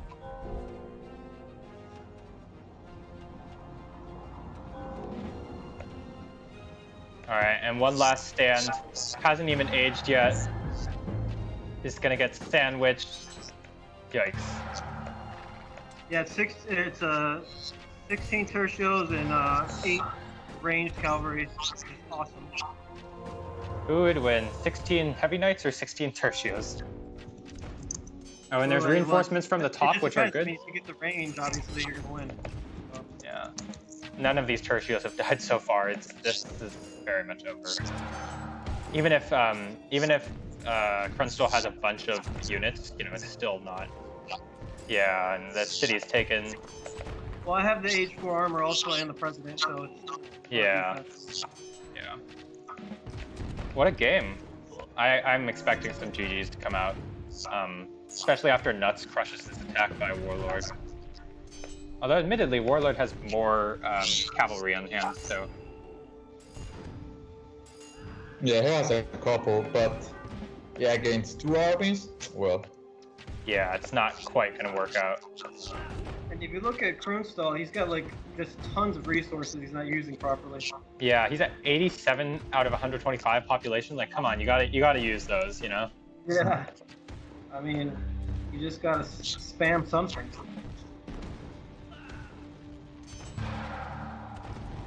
Okay, what about Warlord?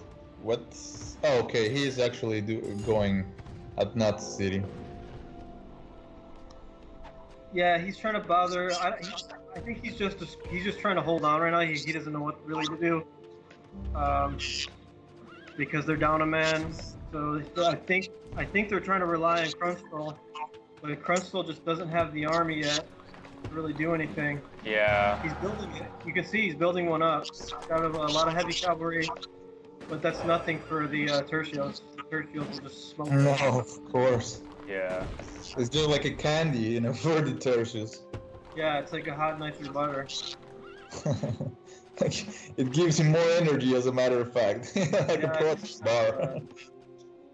Yeah, no, I get excited when I see horses anytime I'm Spain. I'm just like, please, target. Just, yeah, send them on, send them over. I was bringing more. To their doom.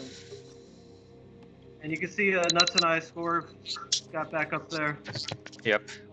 Well, but in the other hand, you put the tertius against the British archers. Oh I mean, no. Yeah. Yeah, British archers will slaughter him, but that's why you gotta have light cavalry to counter. Or aqua. I'm surprised they're still fighting on. Active war. I gotta give them some credit for that. Like, they're still trying their best, still trying to hopefully do anything that will win them this game somehow out of the back of their pockets. But I'm not so sure that's gonna work out. How much of an advantage would you guys say that gives you being 1 age ahead? You know, like in a number, in terms of numbers, like it gives you 30, 50%, you know, like battling speaking. Probably like 20, 30%. Here comes an engagement up top where I'm going up against Krunstall here. Oh yeah, I'm at 53-11. Oh, okay, sorry. Oh, all good, no worries. I can see the two armies facing off each other against each other. Yeah, they're just face off. 17 tertios. Oh my goodness. Yeah, and a ton of range cavalry too. Yep. This looks like quite the fight. The monarch is also very weak, so you know that could be problematic. All right, and here we go. Here's the fight we've been waiting for. Oh no.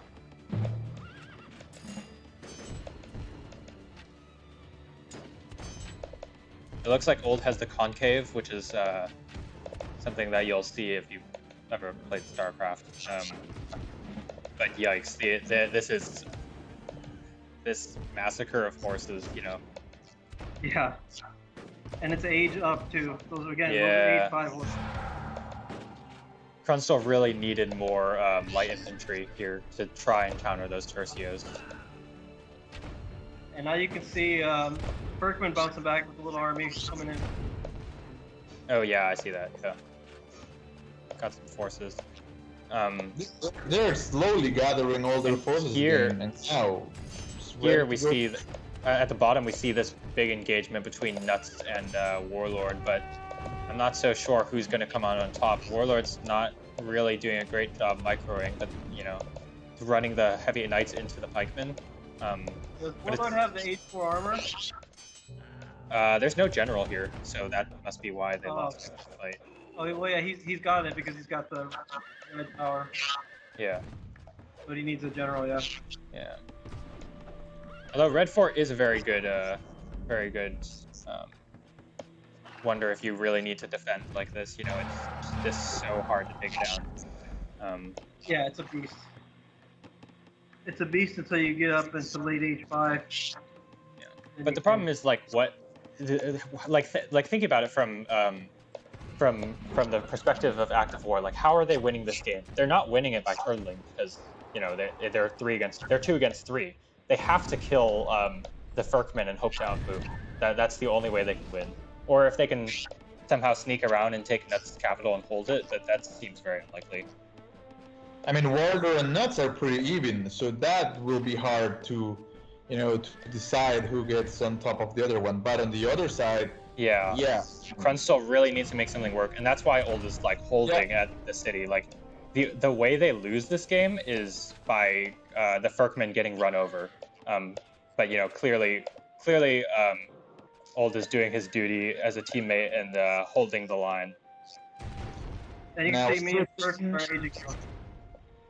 Everything is on your shoulders, Kromstall. So it's up to Well, you. he's gonna deal with 19 tertios and 12 range cavalry here. So. Yeah. And it looks like everybody who's not aged 5 except for Nutz is aging. Nutz surprisingly is just floating a lot of resources. I'm not really sure what's happening here. Anyways, Krunstall's going for the Temple of Tychal, which again, like, sure, I mean that's a good idea in theory. Like the game is going long, but also, like that's not. They're losing this game because they're 3 against 2 now because Skyla is dead. So, you know. What about the raids? I can see that Nutz is performing some raids, perhaps? Well, Nutz has been raiding here and there throughout the game, which actually has been really effective at, you know, that's why Nutz was able to get ahead against Skyla despite the Colossus. Just continuous raiding, shutting down metal mines, woodcutters camps, you know, merchants, all that. And now Old is pressing on the other side, and forcing an engagement rather than waiting for Krunstall to build up forces.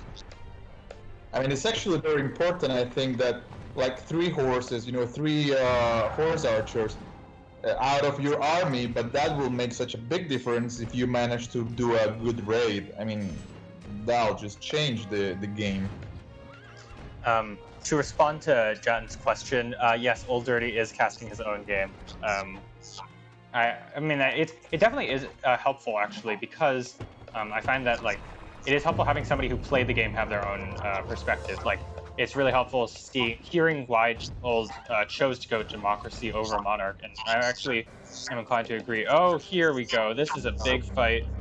Old does not have a scout, and this is going to be a massive fight. I wonder what's...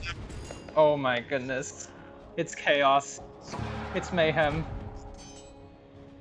Just smoke everywhere.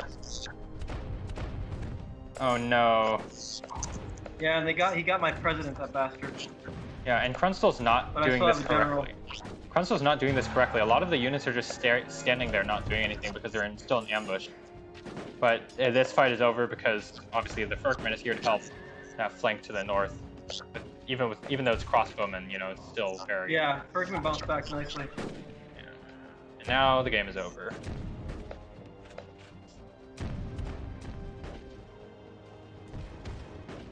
You see, even with that general, I still have 20 tertios killing.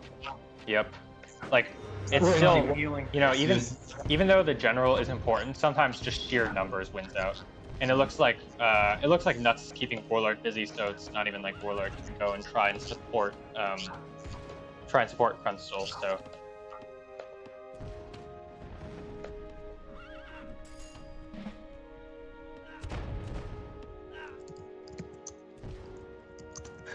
Nutz' terracotta army is really paying off, and the GG is called. The Furkman calls GG. Oh wait, wrong part. It's never mind. Furkman is on the other team. I was expecting a GG out of Krunstall or Warlord, but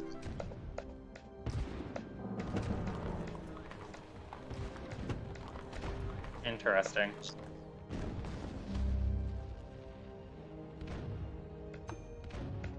Oh yeah, it got really good in the end. Huh? Yeah, this has been a really excellent game.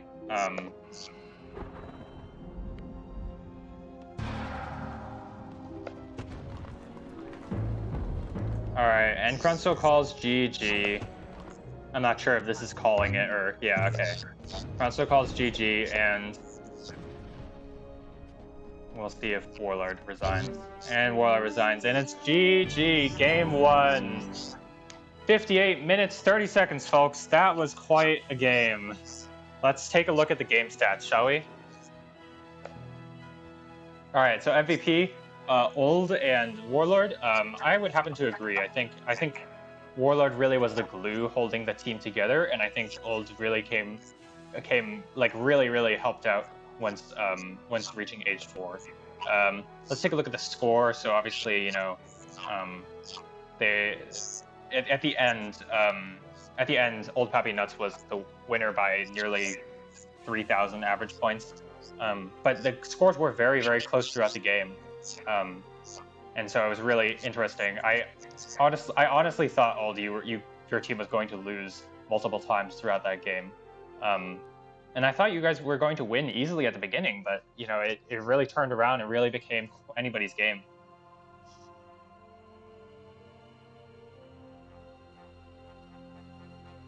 Did I get disconnected from the Skype call? Where'd everybody go?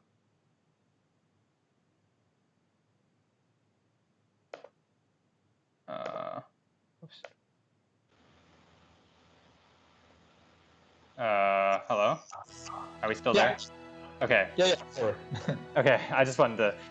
okay, let's look at the military. So clearly, Nutz has the most kills, but the kill-death ratio is actually much better for Old here. And so it's, you know, this is quite the exchange. Old clearly has the largest army. We saw that by the giant army at the end of the game with all those tertios. Economy. Krunstal has the most out of everything, which makes sense. Krunstal was the one who was able to boom the most with the Hanging Gardens near the end. But ultimately, it didn't make a difference, because what happened was Krunstal was just outvalued, out-efficiency. Like, for every resource that Krunstal had, there were 3 other teammates who were gathering resources, so it just wasn't enough. Well, I will dare to say also, you know, that despite of having Colossus, Skyla didn't even, you know, get the maximum, the most of it. I mean, people have gotten much more out of Colossus, and then Council also probably did not perform, you know, as well, despite of also all the resources that he had. Yeah, quite the game. Let's quickly glance through these. Speed. We had very nice combat. That was that was quite a comeback. I really thought after after they started pressing on the bottom with Skyla sieging Nutz' cities, I really thought they were going to win that side, but Nutz really came into his own. You know, honestly, I think it's hard for me to distinguish between MVP of Old or Nutz, because I think Nutz really won that 1v1 against Skyla, was able to raid consistently, was able to keep Skyla on their toes, and not let them take advantage of the Colossus, which is exactly what you're supposed to do against Colossus opponent. Excellent game. And they were missing also some raids. They were short on raids. Like, like the economies of Nutz and Old really went untouched for most of the game. Yes, exactly. So, you know, definitely quite a game. Let's look at the military graphs all over the place. This is quite. I mean, if you add up all these little details, you know, they end up just making a whole difference. And but I mean, despite all of these, they had wonders. I mean, you know, the main wonders, of course, Colossus and Gardens. Yeah. What? Wow, that was quite a game. All right, well, folks, that was only game 1. We'll be back shortly. Let's say in 5 minutes. We'll be back shortly with game number 2. Again, this is ASE the Pair talking. I'm joined by Lat Quetzalcoatl and olddirtyh, who somehow Yo. mysteriously disappeared. Are you still there? I'm here. Okay, all right. I was just saying we are gonna take a quick 5 minute break, and then we're gonna get to game 2 because we gotta take a quick mental breather. Let's get some tequila shots. Yeah. Yeah, everybody, go get your water, go to the bathroom, get a snack. Considering how Get some close more this game popcorn. was, I'd be prepared to settle in for the next match. All right, see you guys in 5 minutes. Righty.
All right. I'm here. Are my other co-casters here? I don't know what's happening.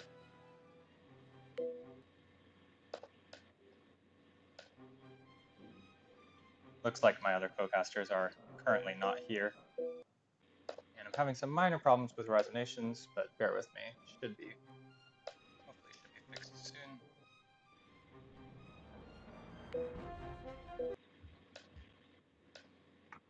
Okay, I'm back. You guys here? Yeah, I'm here. But are you here? Quetzal. Maybe he's not back. Maybe. I'm fixing my resonations really quickly anyways. Some sort of thing where it's like,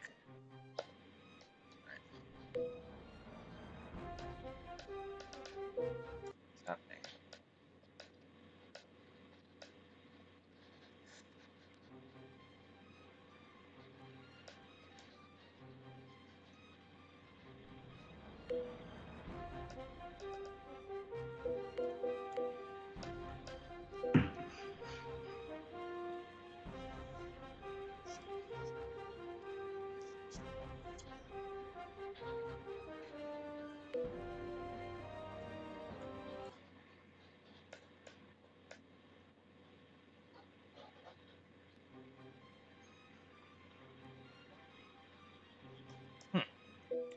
I'm not sure what's happening. This is a slightly different problem from before.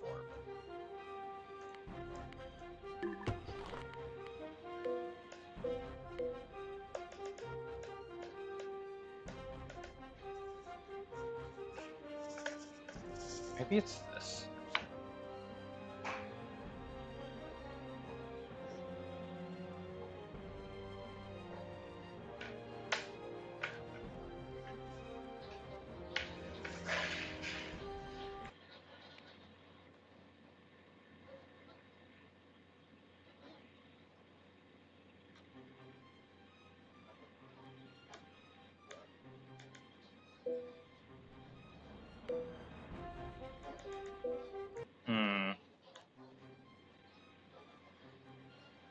Apologies, folks. Not sure what's happening here.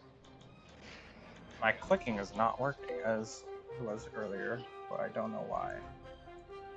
Throws up. Yeah, I mean, you can see on the stream it's moving around a little bit, but it's like, it's not. It thinks the edge of my screen. So like, I'm scrolling to the left, right, and then I go to the bottom right, and it thinks the edge of my screen is somewhere in the middle of it for some reason. So I don't know why, but my hotkeys are still working, so I can still select like the university and stuff.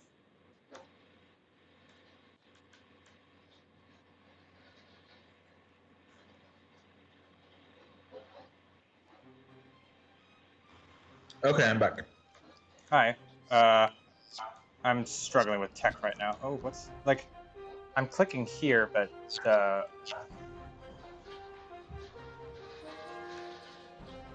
the mouse says I'm here, which doesn't make any sense.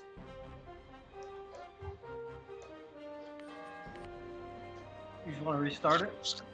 Maybe. All right, let me try restarting it.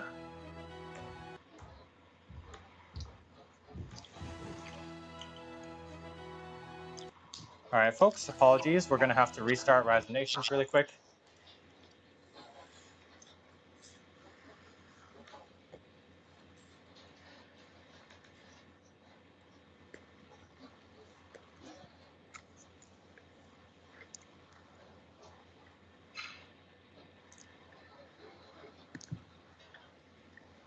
We'll be back momentarily, folks. Just gotta restart resonation. Sometimes, you know, this game is kind of a little on the old side, so can be a little bit buggy. Please bear with us. Ding,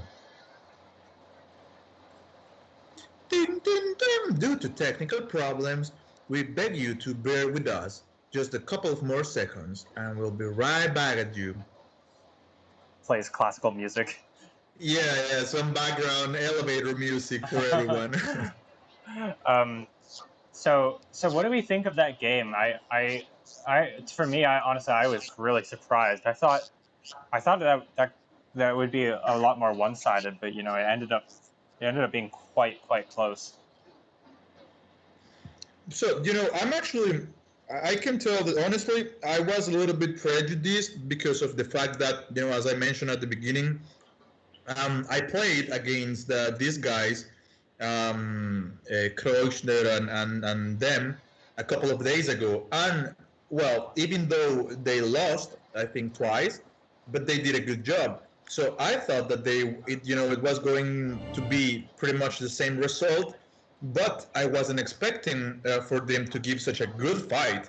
I mean, I was very surprised when they turned the tables, and they did it pretty, so in a solid way. So that was very good, actually. Yeah. All right. Cool. I got my tech working, so feel free to hop on when you guys are ready. Game number 2. Old, you there? I'm here. Okay. Awesome. I'm gonna fire up game number 2. All right, let's do it. Shoot it. All right. Pausing. Okay. I'm gonna count down. Yeah, give me 1 second. Yeah. Sure. Taking a minute to load here.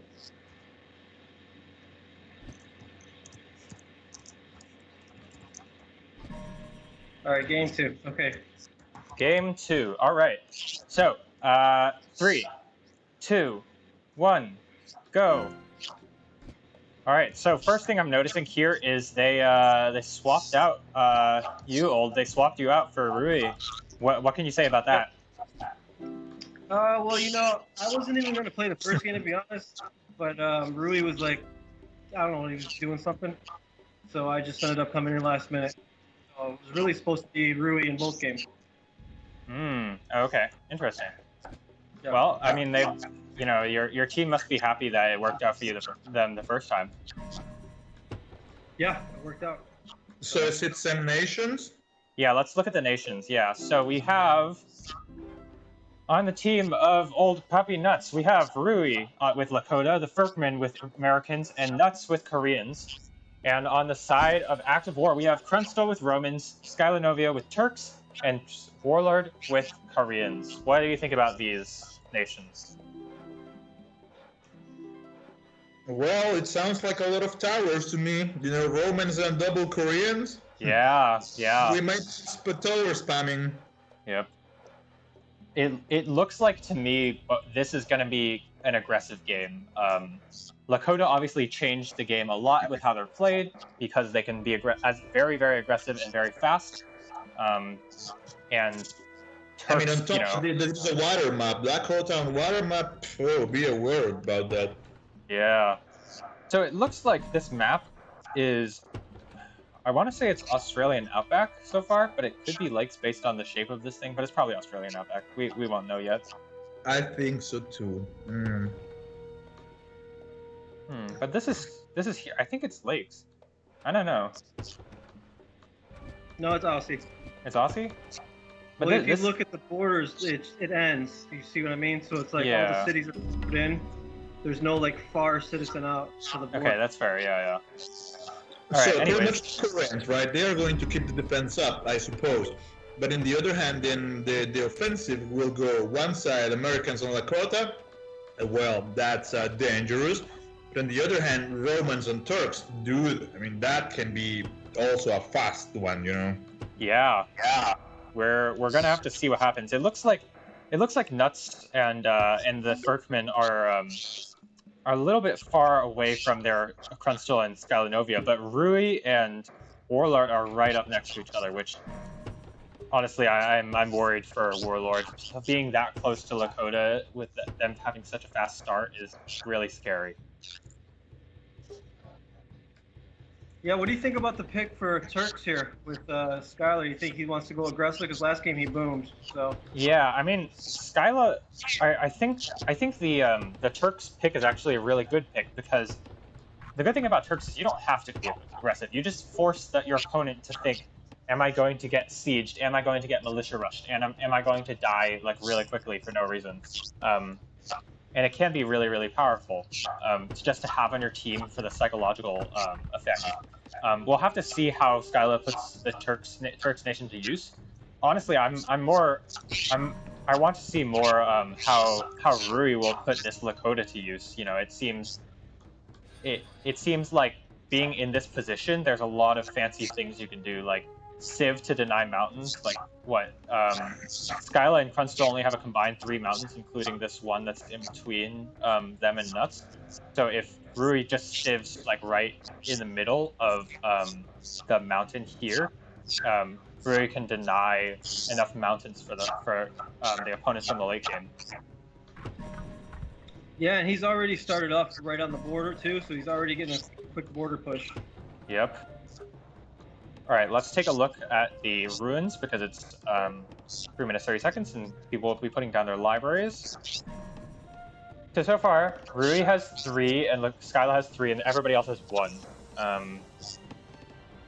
You know, that is definitely a little scary for both teams because the tier 1 player in both teams has the best ruins. So what do you guys think about, you know, going with Lakota? I've witnessed a lot of discussions with different good players saying going science first or not, being Lakota. Yeah. What do you think? Usually would, but Australia, because there's not as many ruins, you don't necessarily have to do that. But if you get the golden wood, why not? I mean. Yeah, and it looks like that's what Rui's doing, going straight for Science 1. Personally, I always go for Commerce 1 as Lakota, but maybe that's just me not playing optimally. Let's take a look at what their rares are, shall we? So we have, for the side of Active War, they have Spice, Peacock. Oh, hey, hold on, hey, real quick, we're getting feedback. Can you guys check your microphone or your speaker? Okay. Sorry? What? Sorry? There's sort of some background noise. Okay, let me put mute on mine. Okay, is there still feedback? I don't hear anything on my end. Yeah, I think it's yours. Hunter just asked if there was something in the background, so I think it's good now. Okay. All right. All right, we're good. All right. Sorry, folks. Is there still feedback? No. Okay. I didn't hear anything at least. Okay. I think it's fine. Yeah, back to the rares. Oh, just kidding. Not back to the rares. Here we have some aggressive push from Skyla, who's gone military 1 and is now putting down a barracks. It looks like the others are either researching commerce or they haven't put down their libraries yet. Let's see. They've got library. It's an interesting spot for the barracks. What do you think they're going to press on Nutz? Yeah, probably. Nutz has gone for civic first. Nuts. They're gonna crush his nuts. Yeah, So, exactly. Nutz has gone for civic 1, which is an interesting choice. I don't know how effective. Well, we're gonna see if the city gets denied, but where? Oh, the city's on this side. Okay, that makes sense. To secure the cotton. I don't think Skyla's going to get there in time, and in fact is going to slow their whole game down. Koreans anyways, it's very hard to deny Korean cities. Oh, that's true. So, but that's actually a great spot because he's going to take up those 2 mountains right there. Yep. So I take a quick advantage, a quick second. Hälsa på Kornorben höra oss. It was a quick salutation in Swedish. So yeah, brother. And interesting. So it looks like Rui, despite being fast and going for Commerce 1, does not have the dock yet. Has chosen to go for Market first. Oh, the dock's here. Here, finally, the dock is finished. Not sure if that's the best move. It's probably better to get the dock first. But then again, you know, let's take a quick look at the rares while Skyla's trying to raid. On the side of Active War, we have Wine, which is not really safe. Amber, also not really safe. Peacocks, Spice, Citrus, Tobacco, not really useful. And Obsidian in the middle of nowhere. Whereas on the side of Old Papi Nutz, they have Diamonds, Horses over there, Bison if they want to use it, Sugar, Dye. They've got Papi over here. They've got Cotton in this city. They've got Copper, Relics, Gems, furs, wool. It's safe to say the rare advantage is with old Papi Nutz here. Would you guys agree? Yeah, definitely. Yeah, And look at Nutz in absolutely. this raid with the villagers. Good job on Nutz here. Yeah. And you know, I also saw that where Rui built the port. I mean, he has access pretty much to the back of Warlord City, so he can be able to raid all his boats. I mean, if Warlord builds, which naturally will build his dock, you know, in his own territory, I suppose. Yeah, definitely. Well, he did. Yeah, already. that's one thing that's underrated on Aussie. If you can put pressure on the water, it can really sway the game. Yeah, and that's why a lot of people really like Aussie. Like, you know, you have to micromanage having control of the water and have control of the land, but it's not as like all in as Watering Hole. Like Watering Hole, you just auto lose if you don't rush and you lose control of water. But here, it does make a, you know, there are cases where you lose control of your water, but you can still win on the land. Yeah, and Nutz does have copper as well, so that's going to help with the raids for the stronger ships. Yep. I mean, an Aussie usually means a fast, fast aggressive game. I mean, there's not a lot of room to, to boom. I think. Well, I think it depends on the situation, but given that we have a Lakota player and a Turks player, I'm doubtful that they'll be booming anytime soon. Look at the territories. I mean, Aussie very often, I will say, goes like this. I mean, your borders are pushing another player's borders, and there's not a lot of room, a lot of space to move or to develop in territory speaking. So you gotta like push. You have to attack in order to get territory if you want. I mean, if you want to get it. Yeah, especially for Skylar's team, they really are limited. You look, they're all backs to the water. They have no land control. Yep. And this is an excellent city position from the Furkman over here with Atlanta right in the middle. And now we see Rui going for the corner again, just pushing them to the back, keeping them on their back foot. And completely isolating purple as well. But it's happening the same thing as the previous game. There's one player in Warlord's team who gets isolated. I mean, lack of luck or wrong. I don't know. It's strange. Yeah, it's sometimes too with new players, they don't really know how to read the map, so maybe they all thought it was lakes and built more to the edge when they should have tried to get a little more real estate pushing in.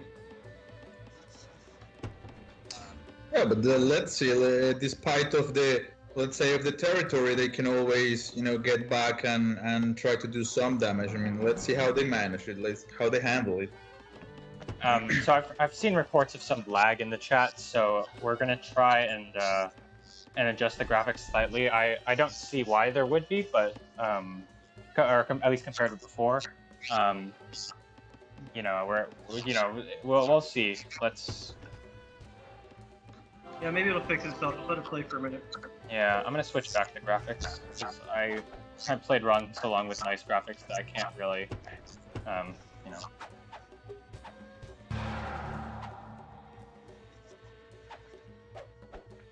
Here we see a quick skirmish between Rui and some citizens against Krunstl and Skyla's troops. Let's take a quick look at the ecos. So Rui has a couple fish. That's good. Yeah, everybody seems to be getting close to that 100 eco, which is really useful. And look at Nutz here. 2 heavy ships coming to raid. Yeah, so raid on ocean started already also. That's good. That's a good sign. Yeah. I'm really curious to see if anybody goes for Commerce 2 over Age. So it looks like Rui's going for aging. Yeah, Nutz also. They're all going for aging, it looks like. Yep. Skyla chooses to go to Mill 2 in Ancient Age, which I think is a good choice. Because you're really cramped like this. You want to punish your opponent for extending so far out into their territory like this. So if you can sneak some raiders, keep them off balance, and then hit him with the 1-2 punch of siege plus its units. You know, it can be really good. Well, they're gonna need to quell this raid in the water soon because if they keep losing fish, that's gonna hurt their economy big time. Yeah, that's true. And there's the American Colossus. One thing that I like about Koreans also, I mean, if you are a team player, if you actually like to play in teams, is that you actually get the back of all your team, because if you manage to send 1 or 2 villagers to garrison at their cities, at their capitals, then you know when trouble comes, of course you can always repair the city at your own cost, of definitely. But you know, if you have that good heart, you can always take them on your back.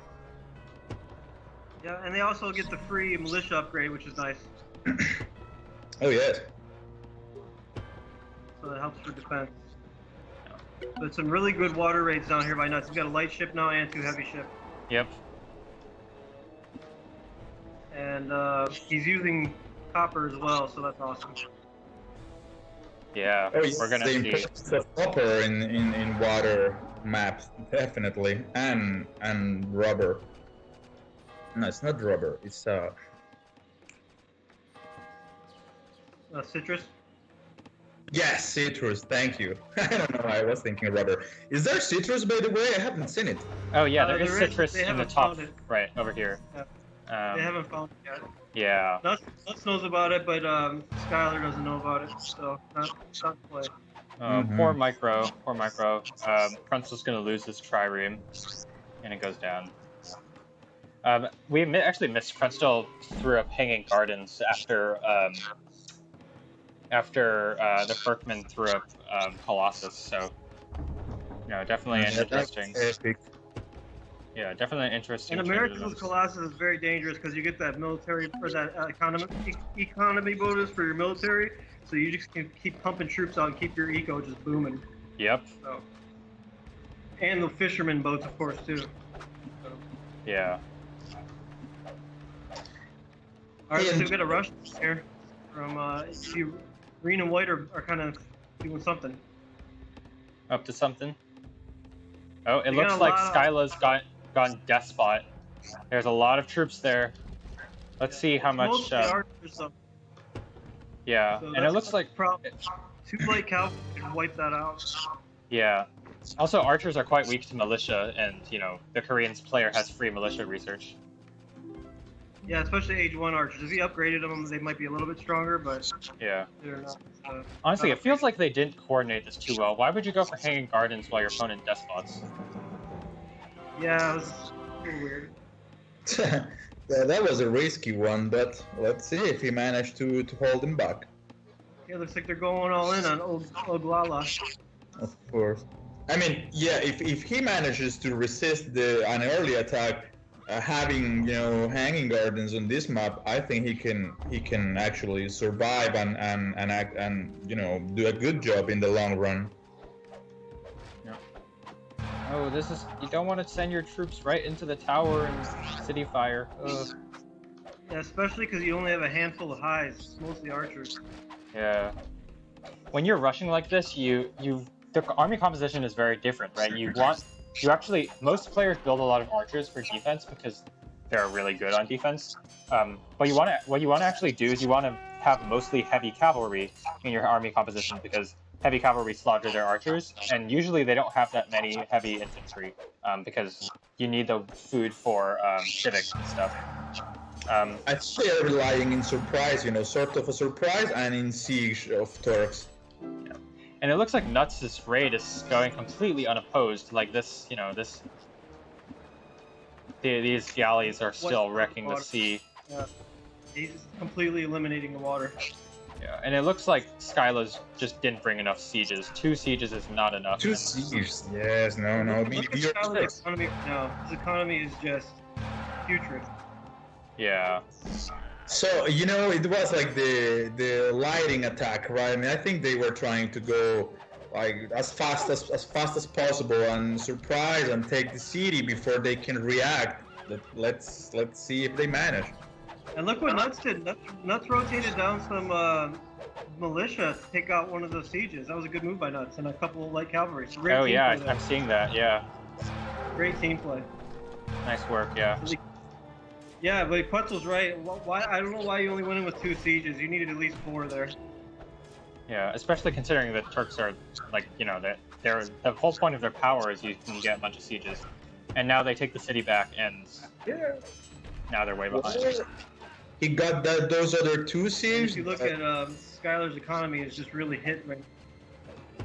Yeah, the fish getting raided over and over. The water is raids are just killing him. He's only got 50 food right now. Income. Yep. So you see those 2 sieges down there? I mean, he just built the I think he siege. built them late, and so he just saving them because they just came in too late. Yeah, exactly. Unfortunately. There was no point suiciding him at that point. He should have built them sooner. Let's see how Warlord's doing. Warlord's just chilling over here. And if you go like blitzkrieg, you know, like this, and they actually manage to survive, then you better get ready for the storm that's coming. Yep. They still haven't taken care of Nutz's raid in the back. Those heavy ships have killed a bunch of fishermen and ships.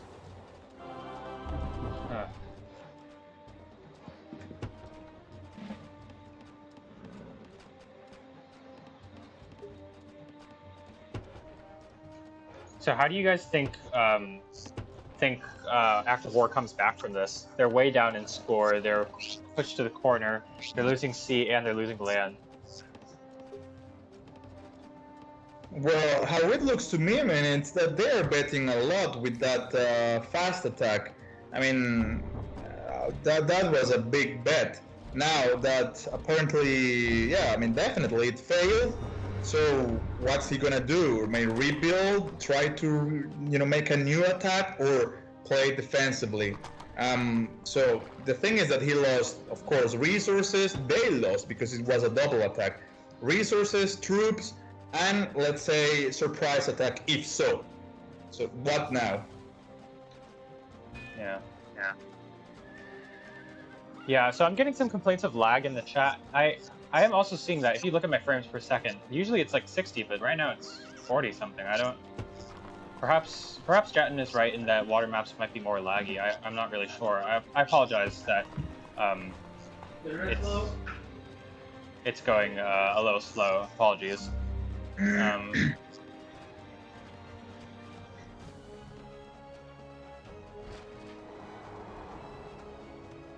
So Furtman is actually gathering, you know, amassing some troops just to be ready, I suppose, to give a hand to Rui. Yep. You know what I haven't seen? Well, despite of the water raid, which is definitely amazing by Nutz, but I haven't seen land raids. No, me neither. I mean, it is hard to raid on land because, you know, it's harder to get through, like harder to get the troops through because there's so many towers and stuff. But, you know, it is tough. Yeah, I agree. I'm also similarly surprised. Looks like Rui is aged and is way ahead in score of everyone. Oh yeah. But we do see a good raid from Skyla here, taking care of the these relics merchants, which is an excellent move. But unfortunately, it's going to get shut down by these two these two light horses. And Skyla's not targeting the merchants, which is a costly mistake. I will say that Lakota in a water map are nearly overpowered. I mean, if you manage to, you know, to make your way through. Yeah.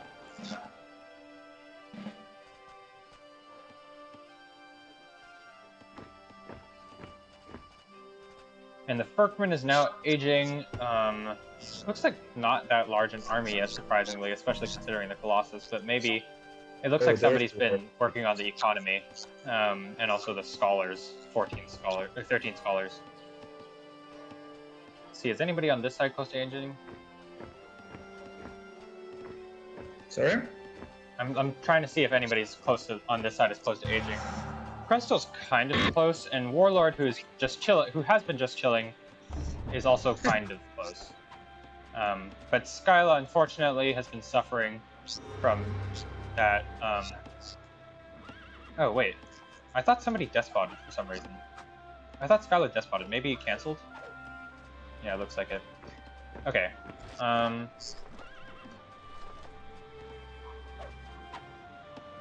Here we see some skirmishes between purple and blue here. You know what other thing that I find very interesting about Koreans is that if you manage to push your borders and attack with the towers, like you can just shoot a lot of arrows from the tower directly into another city. I mean, that's a big disadvantage for the city owner who's receiving the attack from the tower. Yeah, and that's definitely. actually pretty funny, and it lowers the morale a lot, and it's demoralizing, I will say. Yeah, definitely. It is really frustrating to not be able to charge into archers with your cavalry when there's a bunch of towers there. You know what I want to see? I want to see... So, Warlord has 3 fish.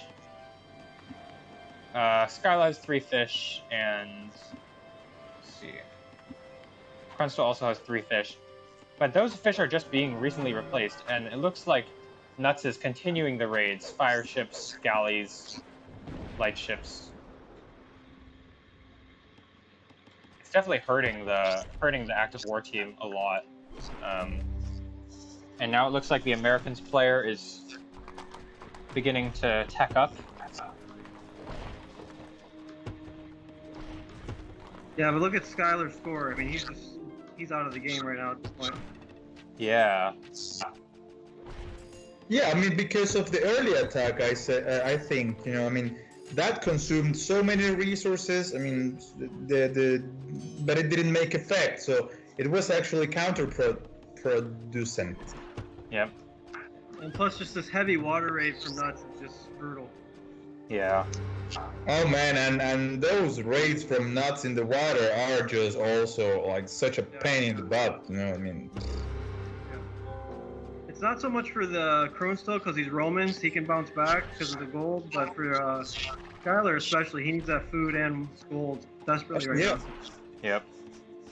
That economy, man, not even 100 food income right now for Skylar. Look at his knowledge.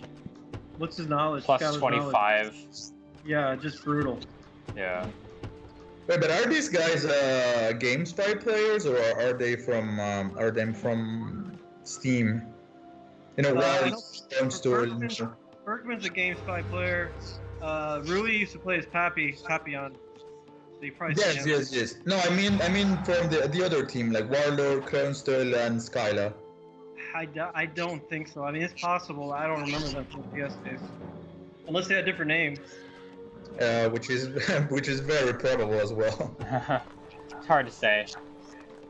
But Nutz is fairly new. He's only probably been playing a little over a year, and he's improved a lot. Yep. Nutz is still keeping up those water raids, even if probably should make some more light ships, but Nutz's economy is also surprisingly low. It's not immediately clear why it's 110 food income and not, why, like, you have control of the water, why are you not making more fish, right? I mean, I but just feel like they're in such a control spot, it's just getting it's like whatever, a little lazy. Yeah. He's the only one who's been raiding the water, so he's actually spending the resources in all the boats fighting the water, and he has a couple of units also on land. So yeah, I probably understand that his economy is a little bit tight, but considering the damage that is provoking just raiding the water, I will say it's worth it. I mean, it gives the opportunity to his teammates also just to to have a final push, which I suppose will eventually come. I mean, soon. Yeah, that's true. And it looks like the Ferkman is just literally running in with their troops, like not even a care for the world of, any sort of like respect with quotes. Putting up the terracotta army now. Yeah. Yeah, and again, Americans with terracotta and Colossus is just pretty much unstoppable. Yeah. And unfortunately, Warlord just hasn't been able to do anything. Like, just just has to try and push very, very slowly for some reason. You know, it's like, it's just a very tough situation.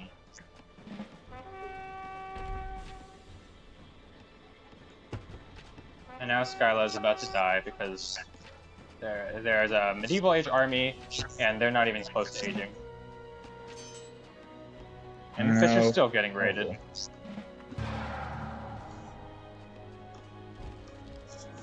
Yeah, I mean, you know, that's precisely what I think Australian is about. I mean, fast move, fast attack. You don't really have a good chance, you know, like to counter-attacking or to build up a lot of troops, or, you know, in comparison to the last game that we saw, that there was actually room, you know, to counter-attack, to gather troops, to regather, to rebuild.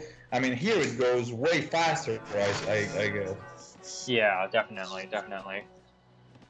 And it's not even like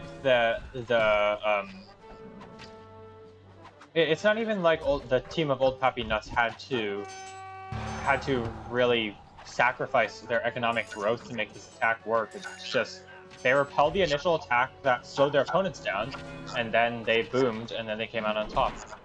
Oh, is there an attack happening on Rui's capital by Warlord? There is, but it's a very, very slow siege. The army's not large enough.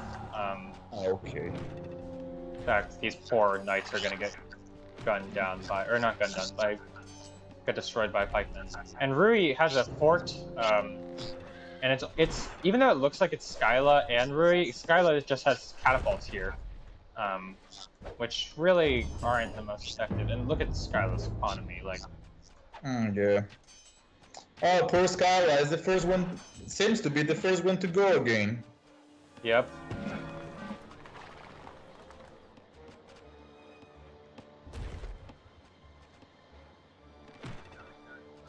Yeah, I mean, like I said, look at Skylar's economy. It's just, and all those water raids have just been brutal. Yeah. But you know, I'm also seeing that perhaps there are not as many boats as there could be. I mean, they could have, like Rui being Lakota, have how many? Like 3 or 4 boats, probably. Sorry, say again. Something like that. There are not as many boats as they could have, you know, like to maximize the food production. Yeah, sure. They have a few. Yep, and it looks like this fight's going down in front of Rui's capital, but it's not going to work out well for Skyla, or not for Skyla and Warlord's best efforts. Those sieges aren't helping in the fight against all these troops from the Lakota player, especially on the Lakota player's territory. I mean, and this hasn't been a team game at all. I mean, No, look at, it hasn't. just at the very beginning, that Skyla tried to attack along with Warlord, I think, or no, it was Kroinstel. But now, I mean, Skyla is being crushed, and the other ones are busy at their own side. I mean, they are not teaming up at all. Yeah. Yeah, and this army has no chance at Lakota Cap. Yeah. And here we see Krunstall just trying to help Skyla, but the city's already down. You know, there's no hope of saving Skyla. Like, just compare the economies of the Americans player, the Herkman, to Skyla with plus 30 food and plus 20 timber. I wonder if Kroinstel is going to try to help Skyla. Yeah, I mean, I think it looks like they're trying, and it looks like it did something, but unfortunately it's too little too late. Skyla is just far, far too behind, and now we see Nutz beginning to scoot in. Yeah. And Nutz coming onto Kroinstel, yeah. And it looks like Skylar's nowhere near aging either. No.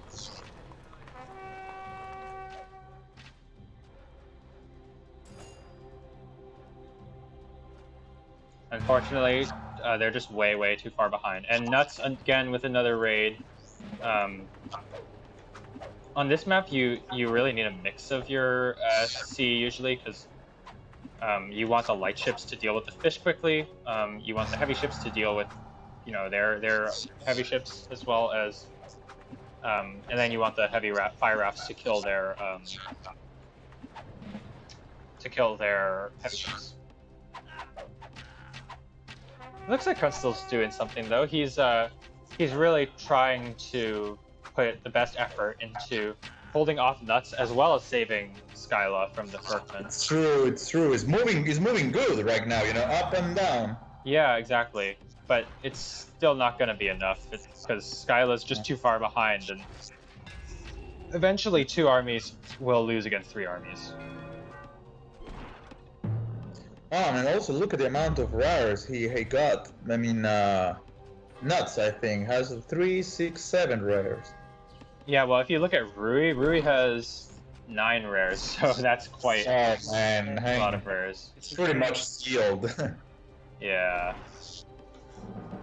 It's good to be rich, I guess. Yeah. Is Rui using buffalo or bison?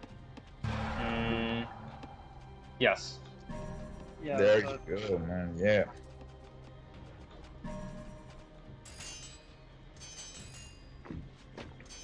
So Skyla has a large city, even though they're in medieval age, because it was captured by the Furkman and then recaptured.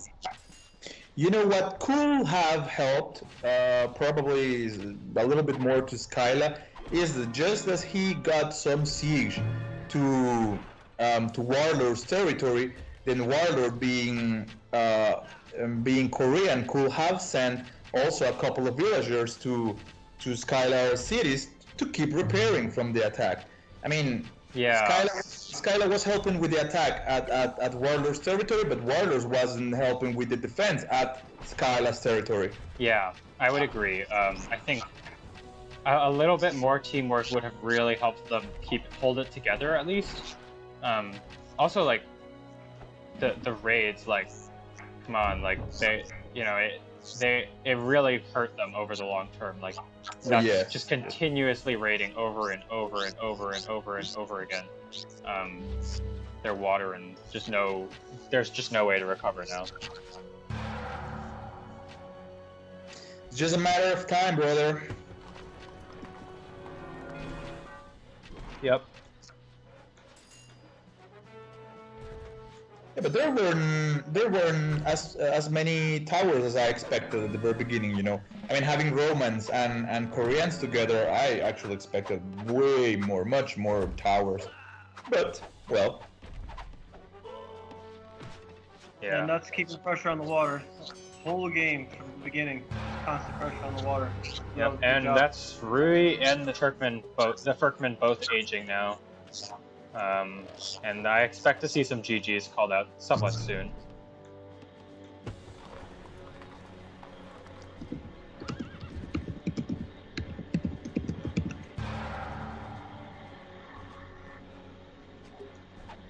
This is quite the different game from the one we got in game number 1.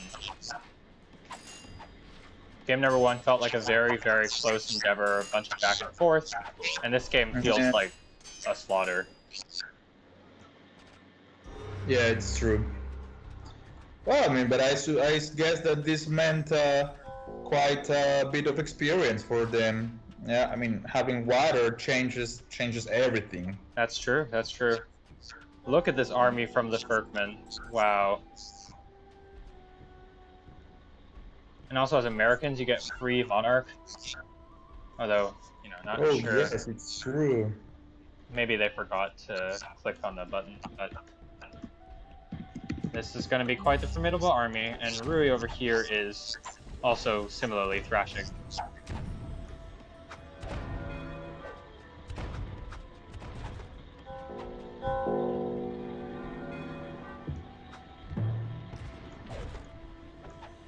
Yeah, that army is just Colossus, proper Colossus army.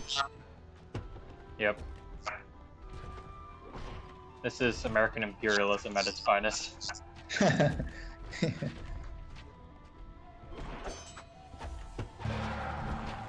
Looks like Crunstall's trying to hold against Nutz here. Not sure if it's going to be successful, but ultimately it probably won't matter. Nutz has even brought a bunch of militia to try and help against these crossbowmen. Hey, I haven't noticed about wonders. Do we have wonders in this game? Yeah, so Krunstal has Hanging Gardens, and the Furkman has Colossus and Terracotta Army. Oh, there you go. Okay. Yeah. I mean, having hanging gardens and you're still behind, dude, that's, you know. Yeah. Well, Krunstal's doing okay against Nutz at least, but it's just dealing with both opponents because at this point Skyla just has very little going on. Still not close to aging up to medieval age. Just, you know. Yeah, so it's almost like Raja smurfing at Skylar right now. Raja. And all these citizens just struggling to repair. But I mean, it's still like, it's just a waiting, like it's just delaying the inevitable here. The age for powerful gunpowder army against the fairly meager medieval army, although it does have 2 towers. And Ruri's going for it. Gets the free government upgrade too, so that's sick. Oh, he went. Did he go democracy? Yeah, they went democracy. And the Furkman's taken Skyla's capital again, and now I expect to see some GGs. Oh yeah, hey, they are completely cornered now. Yep. Yeah, it's been this way for about 15 minutes now. Yep.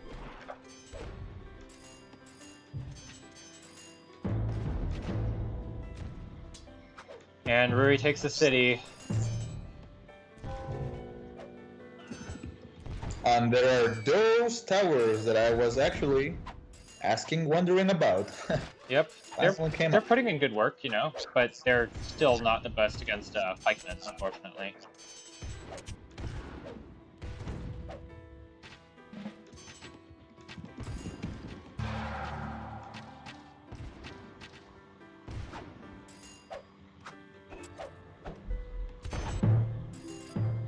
Hey, by the way, which nations were banned at the beginning of this game? Let me check. Skyla also says in the text, "I am done," and Warlord says, "GG." Oh, there you Let's see the nations in this game. It looks like Old Papi Nutz banned Japanese, Indians, and Chinese, and then Active War banned Japanese, British, Maya. Okay. GG.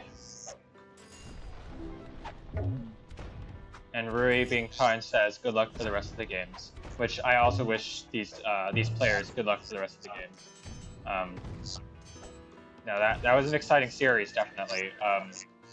No, I think let's talk briefly about what really sealed the what were the factors going into Old Papi Nuts' convincing victory over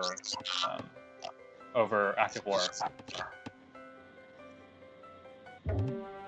Well, I will say that probably the thing that made the difference, well, that did the most difference was one, by Nutz raiding the water, and second, the early attack that Skyla and Warlord tried that failed.